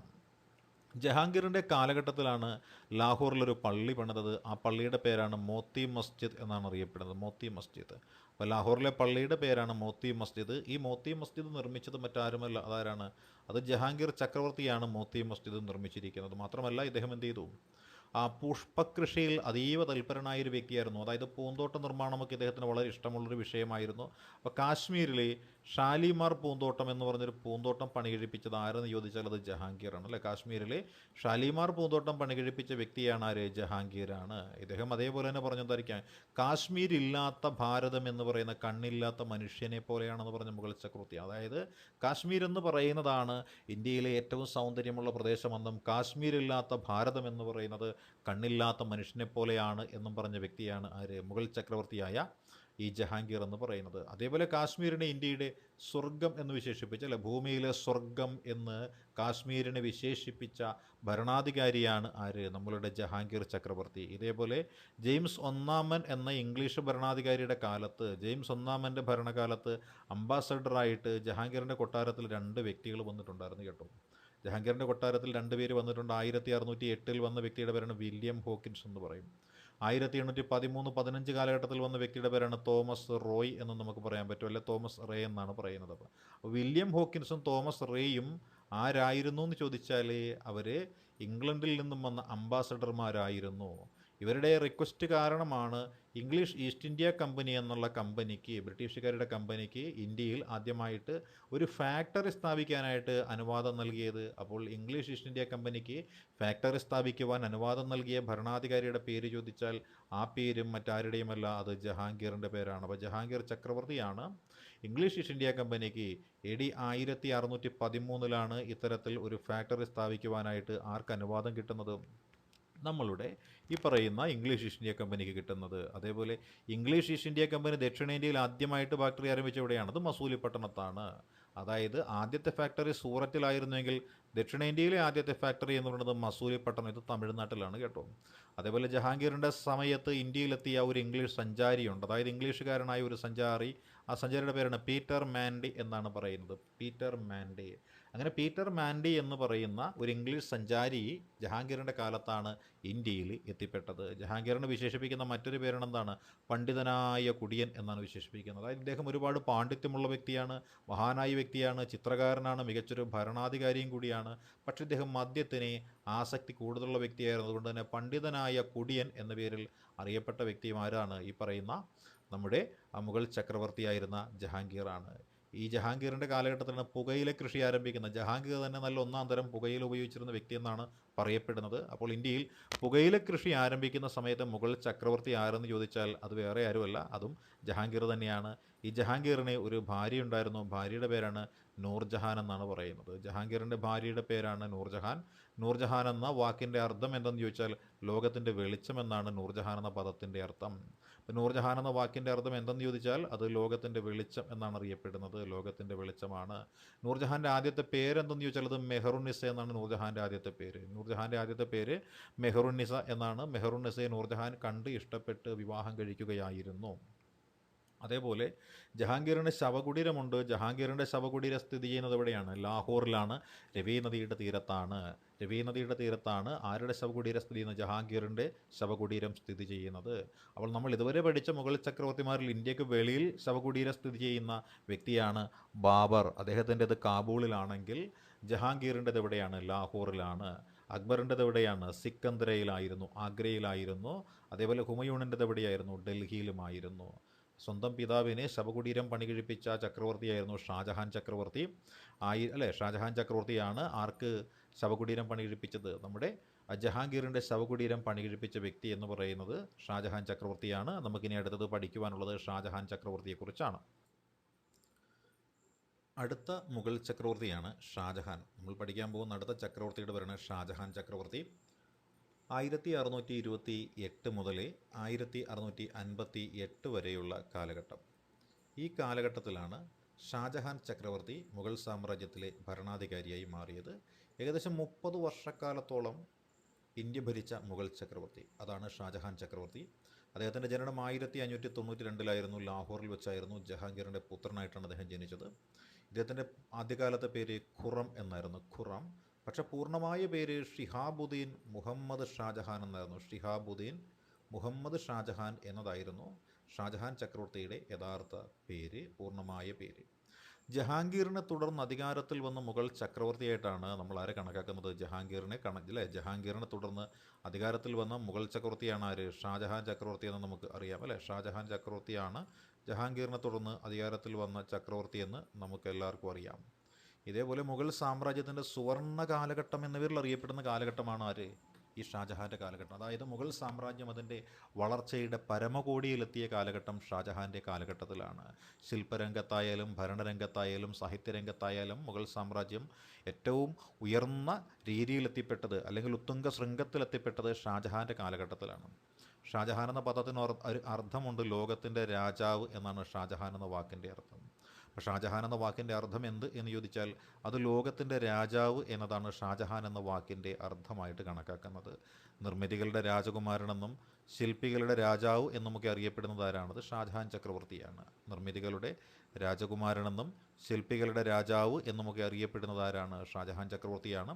ഇദ്ദേഹത്തിൻ്റെ കാലഘട്ടത്തിലാണ് ഈ പറയുന്ന തലസ്ഥാനം, മുഗൾ ചക്രവർത്തിമാരുടെ തലസ്ഥാനം ആഗ്രയിൽ നിന്നും ഡൽഹിയിലേക്ക് മാറ്റമുണ്ടാവുന്നത്. അപ്പോൾ തലസ്ഥാനം ആഗ്രയിൽ നിന്നും ഡൽഹിയിലേക്ക് മാറ്റിയത് ആരാണെന്ന് ചോദിച്ചാൽ അത് ഷാജഹാനാണ്, അക്ബർ ചക്രവർത്തിയാണ്.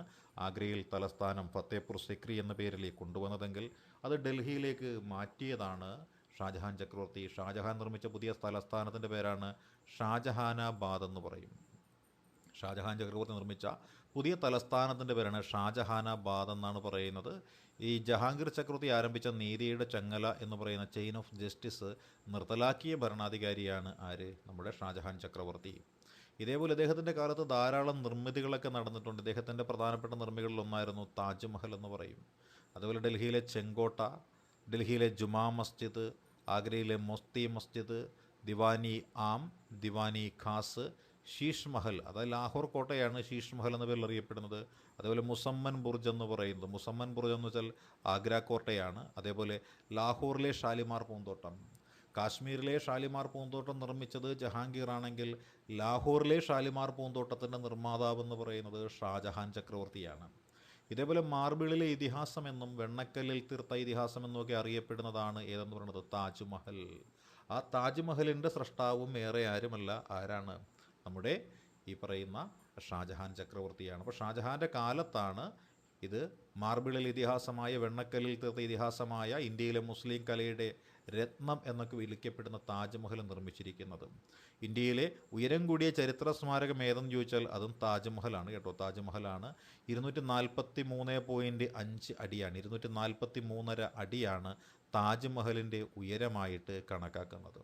ഷാജഹാൻ ചക്രവർത്തി അദ്ദേഹത്തിൻ്റെ ഭാര്യയായ മുംതാസ് മഹലിൻ്റെ ഓർമ്മയ്ക്ക് വേണ്ടിയിട്ട് പണി കഴിപ്പിച്ചതാണ് താജ്മഹൽ എന്നാണ് കണക്കാക്കുന്നത്. ഷാജഹാൻ ചക്രവർത്തിയുടെ ഭാര്യയായ മുംതാസ് മഹലിൻ്റെ സ്മരണാർത്ഥമാണ് ഈ താജ്മഹൽ പണി കഴിപ്പിക്കപ്പെട്ടിരിക്കുന്നത്. താജ്മഹലിൻ്റെ ശില്പിയാണ് ഉസ്താദ് ഈസ എന്നാണ് വിശേഷിപ്പിക്കുന്നത്, ഉസ്താദ് ഈസ. അതുപോലെ കാലത്തിൻ്റെ കവിളിലെ കണ്ണുനീർത്തുള്ളി എന്ന് താജ്മഹലിനെ വിശേഷിപ്പിച്ചത് ടാഗോറാണ്. അത് രണ്ട് രീതിയിൽ നമുക്ക് കണക്കാക്കാൻ പറ്റും. അതായത് സ്വന്തം ഭാര്യയായ മുംതാസ് മഹലിൻ്റെ മരണത്തോടുകൂടി മുംതാസ് മഹലിൻ്റെ ഓർമ്മയ്ക്കായിട്ട് ഷാജഹാൻ ചക്രവർത്തി പണി കഴിപ്പിച്ചതാണ് താജ്മഹൽ. എന്നാൽ ഈ താജ്മഹൽ പണി കഴിപ്പിച്ച ഉസ്താദ് ഈസ എന്നുള്ള ശില്പി ഇനി ഇതേപോലെ മറ്റൊരു ശില്പം ഉണ്ടാക്കാതിരിക്കാൻ വേണ്ടിയിട്ട് ഉസ്താദ് ഈസയുടെ 2 കരങ്ങളും വെട്ടിമാറ്റപ്പെടുകയുമുണ്ടായി. അതുകൊണ്ട് രണ്ടർത്ഥത്തിൽ ചിന്തിച്ചാലും എന്താണ്, ഇത് കാലത്തിൻ്റെ കവിളിലെ കണ്ണുനീർത്തുള്ളി എന്ന് തിരിച്ചറിഞ്ഞുകൊണ്ട് അതിനെ ആ പേര് വിശേഷിപ്പിച്ചതാണ് മഹാനായ രവീന്ദ്രനാഥ ടാഗോർ. ഈ താജ്മഹലിനെ യുനെസ്കോ അതിൻ്റെ പൈതൃക പട്ടികയിൽ ഉൾപ്പെടുത്തിയിട്ടുണ്ട്. താജ്മഹലിനെ യുനെസ്കോയുടെ ലോക പൈതൃക പട്ടികയിൽ ഉൾപ്പെടുത്തിയത് 1983 താജ്മഹലിനെ യുനെസ്കോയുടെ പൈതൃക പട്ടികയിൽ ഉൾപ്പെടുത്തിയിരിക്കുന്നത്. താജ്മഹൽ സ്ഥിതി ചെയ്യുന്ന നദിയുടെ തീരമാണ്, യമുന നദീതീരത്താണ് താജ്മഹൽ സ്ഥിതി ചെയ്യുന്നത്. താജ്മഹലിന് ഇപ്പോൾ ഒരു മഞ്ഞ കലർന്ന നിറം വരുന്നുണ്ട്. വെള്ള കളറിലെ മാർബിളിൽ നിർമ്മിച്ച താജ്മഹലിന് ഇപ്പോൾ ഒരു മഞ്ഞ കലർന്ന നിറം വന്നിട്ടുണ്ട്. അതിന് കാരണമായിരിക്കുന്നത് സൾഫർ ഡയോക്സൈഡ് എന്ന് പറയുന്ന ഒരു വാതകമാണ്, ഒരു രാസവസ്തുവാണ്. താജ്മഹലിൻ്റെ നിറം മങ്ങാൻ കാരണമായിട്ടുള്ള രാസവസ്തുവാണ് സൾഫർ ഡയോക്സൈഡ് എന്നാണ് പറയുന്നത്. താജ്മഹൽ എന്നുള്ള ചരിത്ര സ്മാരകത്തിന് സംരക്ഷണം ഏർപ്പെടുത്തി കൊടുക്കുന്നത് ഇന്ത്യയുടെ അർദ്ധ സൈനിക വിഭാഗമായ, സായുധ സേനാ വിഭാഗമായ, അർദ്ധ സൈനിക വിഭാഗമായ CISF ആണ് ഇവിടെ സംരക്ഷണം ഏറ്റിരിക്കുന്നത്. ഇതേപോലെ ലാൽ കില എന്നറിയപ്പെടുന്നൊരു കോട്ടയുണ്ട്, ലാൽ കിലയെ നമ്മൾ വിളിക്കുന്ന പേരെന്താണ്? ചെങ്കോട്ട എന്നാണ് വിശേഷിപ്പിക്കുന്നത്. ലാൽ കില അറിയപ്പെടുന്നത് എന്താണ്? ചെങ്കോട്ട എന്ന പേരിലാണ് അറിയപ്പെടുന്നത്. ഈ ചെങ്കോട്ടയിലാണ് സ്വാതന്ത്ര്യ ദിനത്തിലും റിപ്പബ്ലിക് ദിനത്തിലും എല്ലാം എന്ത് സംഭവിക്കുന്നത്? നമ്മളുടെ ത്രിവർണ്ണ പതാക ഉയർത്തപ്പെടുന്നത്. ചെങ്കോട്ടയ്ക്ക് ഒരു കവാടമുണ്ട്. ചെങ്കോട്ടയുടെ കവാടം എന്ന് പറയുന്നത് ലാഹോരി ഗേറ്റ് എന്ന് പറയുന്നൊരു ഗേറ്റുണ്ട്. ആ ലാഹോരി ഗേറ്റ് കടന്നെങ്കിൽ മാത്രമേ ചെങ്കോട്ടയിലേക്ക് കടന്നു വരുവാനായിട്ട് സാധിക്കുകയുള്ളൂ. ഇതേപോലെ ഈ ചെങ്കോട്ടയിൽ ജനങ്ങളുടെ പരാതി നേരിട്ട് കേൾക്കാനായിട്ട്, അതായത് ചക്രവർത്തിക്ക് നേരിട്ട് ജനങ്ങളിലേക്ക് ഇറങ്ങിച്ചെല്ലുന്നതിന് വേണ്ടിയിട്ട്, അല്ലെങ്കിൽ ചക്രവർത്തിയുടെ മുൻപിൽ പരാതികൾ അവതരിപ്പിക്കുവാനായിട്ട്, ജനങ്ങൾക്ക് എത്തിപ്പെടുവാനായിട്ട് അദ്ദേഹം എന്ത് ചെയ്തു? ഈ ചെങ്കോട്ടയിൽ ഒരു ഹാൾ നിർമ്മിച്ചിട്ടുണ്ടായിരുന്നു. പരാതികൾ കേൾക്കാൻ വേണ്ടി അദ്ദേഹം നിർമ്മിച്ച ഹാളാണ് ദിവാനി ആം എന്ന് പറയുന്നത്. ഇതേപോലെ ഇദ്ദേഹത്തിൻ്റെ രാജസദസ്സ് കൂടിയിരുന്നൊരു സ്ഥലമുണ്ടായിരുന്നു. അവിടെയാണ് ഭൂമിയിലൊരു സ്വർഗമുണ്ടെങ്കിൽ അത് ഇതാണ് ഇതാണ് ഇതാണ് എന്ന് ആലേഖനം ചെയ്തിരിക്കുന്നത്. ദിവാന-ഇ ഖാസ് എന്ന് പറയുന്ന അദ്ദേഹത്തിൻ്റെ ഭരണ രംഗത്തുള്ള പ്രദേശത്താണ്. ഇന്ത്യയിലെ തന്നെ ഏറ്റവും വലിയൊരു പള്ളിയുണ്ട്. ആ പള്ളിയുടെ പേരാണ് ജുമാ മസ്ജിദ് എന്ന് പറയും, ഡൽഹിയിലെ ജുമാ മസ്ജിദ്. ഇന്ത്യയിലെ ഏറ്റവും വലിയ പള്ളിയായ ഡൽഹിയിലെ ജുമാ മസ്ജിദ്, അതേപോലെ തന്നെ മയൂരസിംഹാനം എന്നിവയൊക്കെ നിർമ്മിച്ച മുഗൾ ചക്രവർത്തിയാണ് നമ്മളുടെ ഷാജഹാൻ ചക്രവർത്തി. മയൂരസിംഹാസനവും അതേപോലെ തന്നെ കോഹിനൂർ രത്നവും. കോഹിനൂർ രത്നം കിട്ടിയത് എവിടെ നിന്നെന്ന് ചോദിച്ചാൽ അത് ഗോൽഖണ്ഡ എന്ന് പറയുന്ന ഒരു ഖനിയുണ്ട്. ഗോൽഖണ്ഡ ഖനി എവിടെയാണ് എന്ന് ചോദിച്ചാൽ അത് നമ്മുടെ ഹൈദരാബാദ് മേഖലയിലാണ് ഗോൽക്കൊണ്ട എന്നുള്ള ഖനിയുള്ളത്. ആ ഗോൽക്കൊണ്ട ഖനിയിൽ നിന്നും ലഭിച്ച രത്നമാണ് കോഹിനൂർ രത്നം എന്ന് പറയുന്നത്. ആ രത്നം 1739 പേർഷ്യയിലേക്ക് കടത്തിക്കൊണ്ടുപോയത് ആക്രമണകാരിയായ നാദിർഷയാണ്. അതേപോലെ തന്നെ പീക്കോക്ക് ത്രോൺ അല്ലെങ്കിൽ മയൂര സിംഹാസനവും കടത്തിക്കൊണ്ടുപോയത് ആക്രമണകാരിയായ പേർഷ്യയിലേക്ക് കടത്തിക്കൊണ്ടുപോയത് നാദിർഷയാണ്. പക്ഷേ നാദിർഷയിൽ നിന്നും ഈ സാധനങ്ങളെല്ലാം എവിടെ എത്തിപ്പെട്ടു? അവസാനം അത് ബ്രിട്ടനിലേക്ക് എത്തിപ്പെടുകയുണ്ടായി. പേർഷ്യയിലെ വലിയ വീരശൂര പരാക്രമിയായിട്ടുള്ള നാദിർ ഷാ, പൊതുവെ അറിയപ്പെട്ട പേരാണ് പേർഷ്യയിലെ നെപ്പോളിയൻ എന്നാണ് നാദിർ ഷാ അറിയപ്പെടുന്നത്. ഈ ഷാജഹാനെക്കുറിച്ചാണ് നമ്മൾ പഠിച്ചു വരുന്നത്. ഷാജഹാൻ്റെ കാലത്താണ് മുഗൾ ശില്പകല അത്യുന്നതിയിലെത്തിയത്. മുഗൾ സാമ്രാജ്യത്തിൻ്റെ സാമ്പത്തിക അടിത്തറ തകർന്നു തുടങ്ങിയതും ഷാജഹാൻ്റെ കാലഘട്ടത്തിലാണ്. അതൊക്കെ കൊണ്ട് തന്നെ ഷാജഹാൻ്റെ മകനായ ഔറംഗസേബ് ഷാജഹാനെ തടങ്കലിലാക്കുന്നുണ്ട്. അപ്പോൾ ഷാജഹാൻ്റെ മകനായ ഔറംഗസേബാണ് ഷാജഹാനെ തടങ്കിൽ അടയ്ക്കുന്നത്. ഷാജഹാൻ തടങ്കിലടയ്ക്കപ്പെട്ടത് ഏത് കാലഘട്ടത്തിലും ചില 1658 ഷാജഹാൻ ചക്രവർത്തി തടവിലാക്കപ്പെടുന്നത്. 1666 തടവിൽ കഴിയുന്ന സമയത്താണ് ഇദ്ദേഹം മരണമടയുന്നത്. 1666 ഷാജഹാൻ ചക്രവർത്തി അന്തരിക്കുന്നത്. ഷാജഹാൻ്റെ ശവകുടീരം സ്ഥിതി ചെയ്യുന്ന സ്ഥലമാണ് താജ്മഹൽ എന്ന് പറയുന്നത്. താജ്മഹലിലാണ് ആരുടെ ശവകുടീരം സ്ഥിതി ചെയ്യുന്നത്? ഈ പറയുന്ന ഷാജഹാൻ്റെ ശവകുടീരം സ്ഥിതി ചെയ്യുന്നത് താജ്മഹലിലാണ്. ഷാജഹാൻ്റെ ശവകുടീരം താജ്മഹൽ ആഗ്രയിലാണെങ്കിൽ ലാഹോറിൽ സ്ഥിതി ചെയ്യുന്നത് ജഹാംഗീറിൻ്റെ ശവകുടീരവും, സിക്കന്ദ്രയിൽ അക്ബറിൻ്റേതും, ഡൽഹിയിൽ ഹുമയൂണിൻ്റേതും, കാബൂളിൽ ബാബറിൻ്റേതുമാണ് സ്ഥിതി ചെയ്യുന്നത്. ഇനി നമ്മൾ നോക്കുന്നത് മുഗൾ ചക്രവർത്തിമാരിൽ ഏറ്റവും ശ്രേഷ്ഠനായിട്ടുള്ള ദ ലാസ്റ്റ് മൈറ്റി മുഗൾ എന്ന പേരിൽ അറിയപ്പെട്ടിരുന്ന, മുഗൾ സാമ്രാജ്യത്തിലെ അവസാനത്തെ ഏറ്റവും കരുത്തനായ ചക്രവർത്തി എന്ന പേരിൽ അറിയപ്പെട്ടിരിക്കുന്ന ഔറംഗസേബിനെ കുറിച്ചാണ്. ഔറംഗസേബിൻ്റെ കാലഘട്ടമാണ് 1658 മുതൽ 1707 വരെയുള്ള ഒരു കാലഘട്ടമാണ്. ഇദ്ദേഹം ജനിച്ചത് 1618 1618 ഔറംഗസേബിൻ്റെ ജനനം. ഔറംഗസേബിൻ്റെ മാതാപിതാക്കൾ ആരെന്ന് ചോദിച്ചാൽ അത് മുംതാസ് മഹലും പിതാവിൻ്റെ പേര് ഷാജഹാനുമാണ്. അപ്പോൾ മുംതാസ് മഹലിൻ്റെയും ഷാജഹാൻ്റെയും പുത്രനായി ജനിച്ച വ്യക്തിയാണ് ഔറംഗസേബ് എന്ന ചക്രവർത്തി. ഇദ്ദേഹത്തിൻ്റെ യഥാർത്ഥ നാമധേയം എന്ന് പറയുന്നത് അബ്ദുൽ മുസാഫറുദ്ദീൻ മുഹമ്മദ് ഔറംഗസേബ് എന്നാണ്. അബ്ദുൽ മുസാഫറുദ്ദീൻ മുഹമ്മദ് ഔറംഗസേബ് എന്ന പേരിൽ അറിയപ്പെട്ട വ്യക്തിയാണ് ആര്? ഔറംഗസേബ്. മുഗൾ ചക്രവർത്തി അല്ലെങ്കിൽ മുഗൾ സാമ്രാജ്യത്തിലെ കഴിവുറ്റ അവസാനത്തെ ചക്രവർത്തി, മുഗൾ സാമ്രാജ്യത്തിലെ ഏറ്റവും അവസാന ചക്രവർത്തി അല്ലെങ്കിൽ കഴിവുറ്റ ഏറ്റവും അവസാനത്തെ ചക്രവർത്തി എന്ന പേരിൽ അറിയപ്പെടുന്നത് ഔറംഗസേബാണ്. ഔറംഗസേബിൻ്റെ ചരിത്രം നമുക്കറിയാം. പിതാവിനെ തടങ്കലിലാക്കി അധികാരം പിടിച്ചെടുത്ത മുഗൾ ചക്രവർത്തിയാണ് ആര്? ഔറംഗസേബ്. പിതാവിനെ തടങ്കലിലാക്കി അധികാരം പിടിച്ചെടുത്ത മുഗൾ ചക്രവർത്തിയാണ്. ഇദ്ദേഹത്തെ എല്ലാവരും വിളിച്ചിരുന്നൊരു പേരുണ്ട്, ആലംഗീർ എന്നാണ് ഇദ്ദേഹം അറിയപ്പെട്ടത്. ആലംഗീർ എന്ന പേരിൽ അറിയപ്പെട്ടത് ഔറംഗസീബാണ്. ആലംഗീർ എന്ന വാക്കിൻ്റെ അർത്ഥം എന്ന് വെച്ചാൽ ലോകത്തെ കീഴടക്കിയവൻ എന്നാണ്. ലോകത്തെ കീഴടക്കിയവൻ എന്നാണ് അദ്ദേഹം അറിയപ്പെടുന്നത്. അതേപോലെ മുഗൾ സാമ്രാജ്യത്തിൽ ബുദ്ധിമാനായിരുന്നുവെങ്കിലും ഒരു വിഡ്ഢിയുടെ സ്ഥാനമാണ് അദ്ദേഹത്തിന് നൽകിയിരുന്നത്. അതുകൊണ്ട് തന്നെ മുഗൾ സാമ്രാജ്യത്തിലെ ബുദ്ധിമാനായ വിഡ്ഢി എന്ന പേരിൽ അറിയപ്പെട്ടത് ആരാണ്? ഈ ഔറംഗസേബാണ്. എന്നാൽ ബുദ്ധിമാനായ വിഡ്ഢി എന്ന പേരിൽ അറിയപ്പെട്ടിരുന്നത് തുഗ്ലക്ക് വംശത്തിലെ മുഹമ്മദ് ബിൻ തുഗ്ലക്ക് ആയിരുന്നു. അതുകൊണ്ട് തന്നെ അദ്ദേഹത്തെ ആലംഗീർ എന്ന പേരിൽ അറിയപ്പെട്ടിരുന്നുവെന്നും അതേപോലെ തന്നെ സിന്ദാപീർ എന്ന പേരിലും ഇദ്ദേഹം അറിയപ്പെട്ടിരുന്നു. സിന്ദാപീർ എന്ന് എന്തുകൊണ്ട് ഇദ്ദേഹത്തെ വിളിച്ചു വെച്ചാൽ സിന്ദാപീർ എന്ന പദത്തിൻ്റെ അർത്ഥം എന്താണ്? സന്യാസി എന്നാണ്. ജീവിച്ചിരിക്കുന്ന സന്യാസി എന്നാണ് സിന്ദാപീർ എന്ന പദത്തിൻ്റെ അർത്ഥം. അതായത് ഇദ്ദേഹം ഏകപത്നി വ്രതക്കാരനായിരുന്നു. ഒന്നിലധികം ഭാര്യമാരെന്ന് പറയുന്ന മുഗൾ ചക്രവർത്തിമാരുടെ പരമ്പരാഗത സമ്പ്രദായത്തിന് വെളിയിൽ ജീവിച്ച വ്യക്തിയാണ് ഇദ്ദേഹം.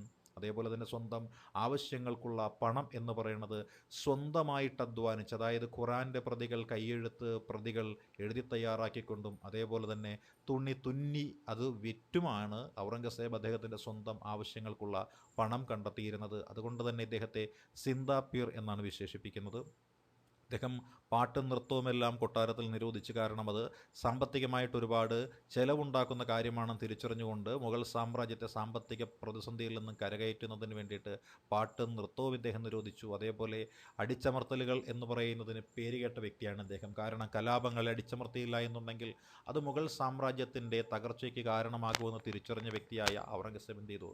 അദ്ദേഹം അടിച്ചമർത്തലിൻ്റെ നയമാണ് സ്വീകരിച്ചത്. എതിരായി വന്ന എല്ലാവരെയും കൊന്നു തള്ളുന്നൊരു നയമാണ് അദ്ദേഹം സ്വീകരിച്ചത്. അതേപോലെ ഔറംഗസേബിൻ്റെ ഭരണകാലത്താണ് ഇംഗ്ലീഷ് ഈസ്റ്റ് ഇന്ത്യ കമ്പനിക്ക് ബംഗാളിൽ കച്ചവടത്തിനായിട്ട് അനുമതി ലഭിക്കുന്നത്. അങ്ങനെ ബംഗാളിൽ കച്ചവടത്തിനായിട്ട് ഇംഗ്ലീഷ് ഈസ്റ്റ് ഇന്ത്യ കമ്പനിക്ക് അനുമതി നൽകിയ മുഗൾ ചക്രവർത്തിയാണ് നമ്മളുടെ ഈ ഔറംഗസേബ് ചക്രവർത്തി എന്ന് പറയുന്നത്. അതേപോലെ പേർഷ്യക്കാരുടെ പുതുവത്സര ആഘോഷമായിരുന്നു നവറോസ് എന്ന് പറയുന്ന ഉത്സവം. പേർഷ്യൻ പുതുവത്സര ആഘോഷമായിരുന്നു നവറോസ് എന്ന് പറയുന്ന ഉത്സവം. നമ്മളുടെ ബാൽബൻ്റെ കാലഘട്ടത്തിൽ തുടങ്ങി വെച്ച ആ പേർഷ്യൻ പുതുവത്സരാഘോഷമാണ് നവറോസ്.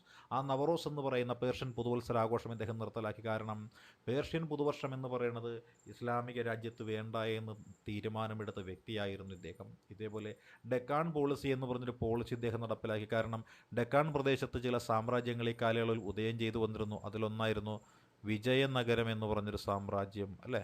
അതേപോലെ മറ്റൊരു സാമ്രാജ്യം ഉണ്ടായിരുന്നു. ആ സാമ്രാജ്യത്തിൻ്റെ പേരായിരുന്നു ബാമിനി എന്ന് പറയുന്ന മറ്റൊരു സാമ്രാജ്യം.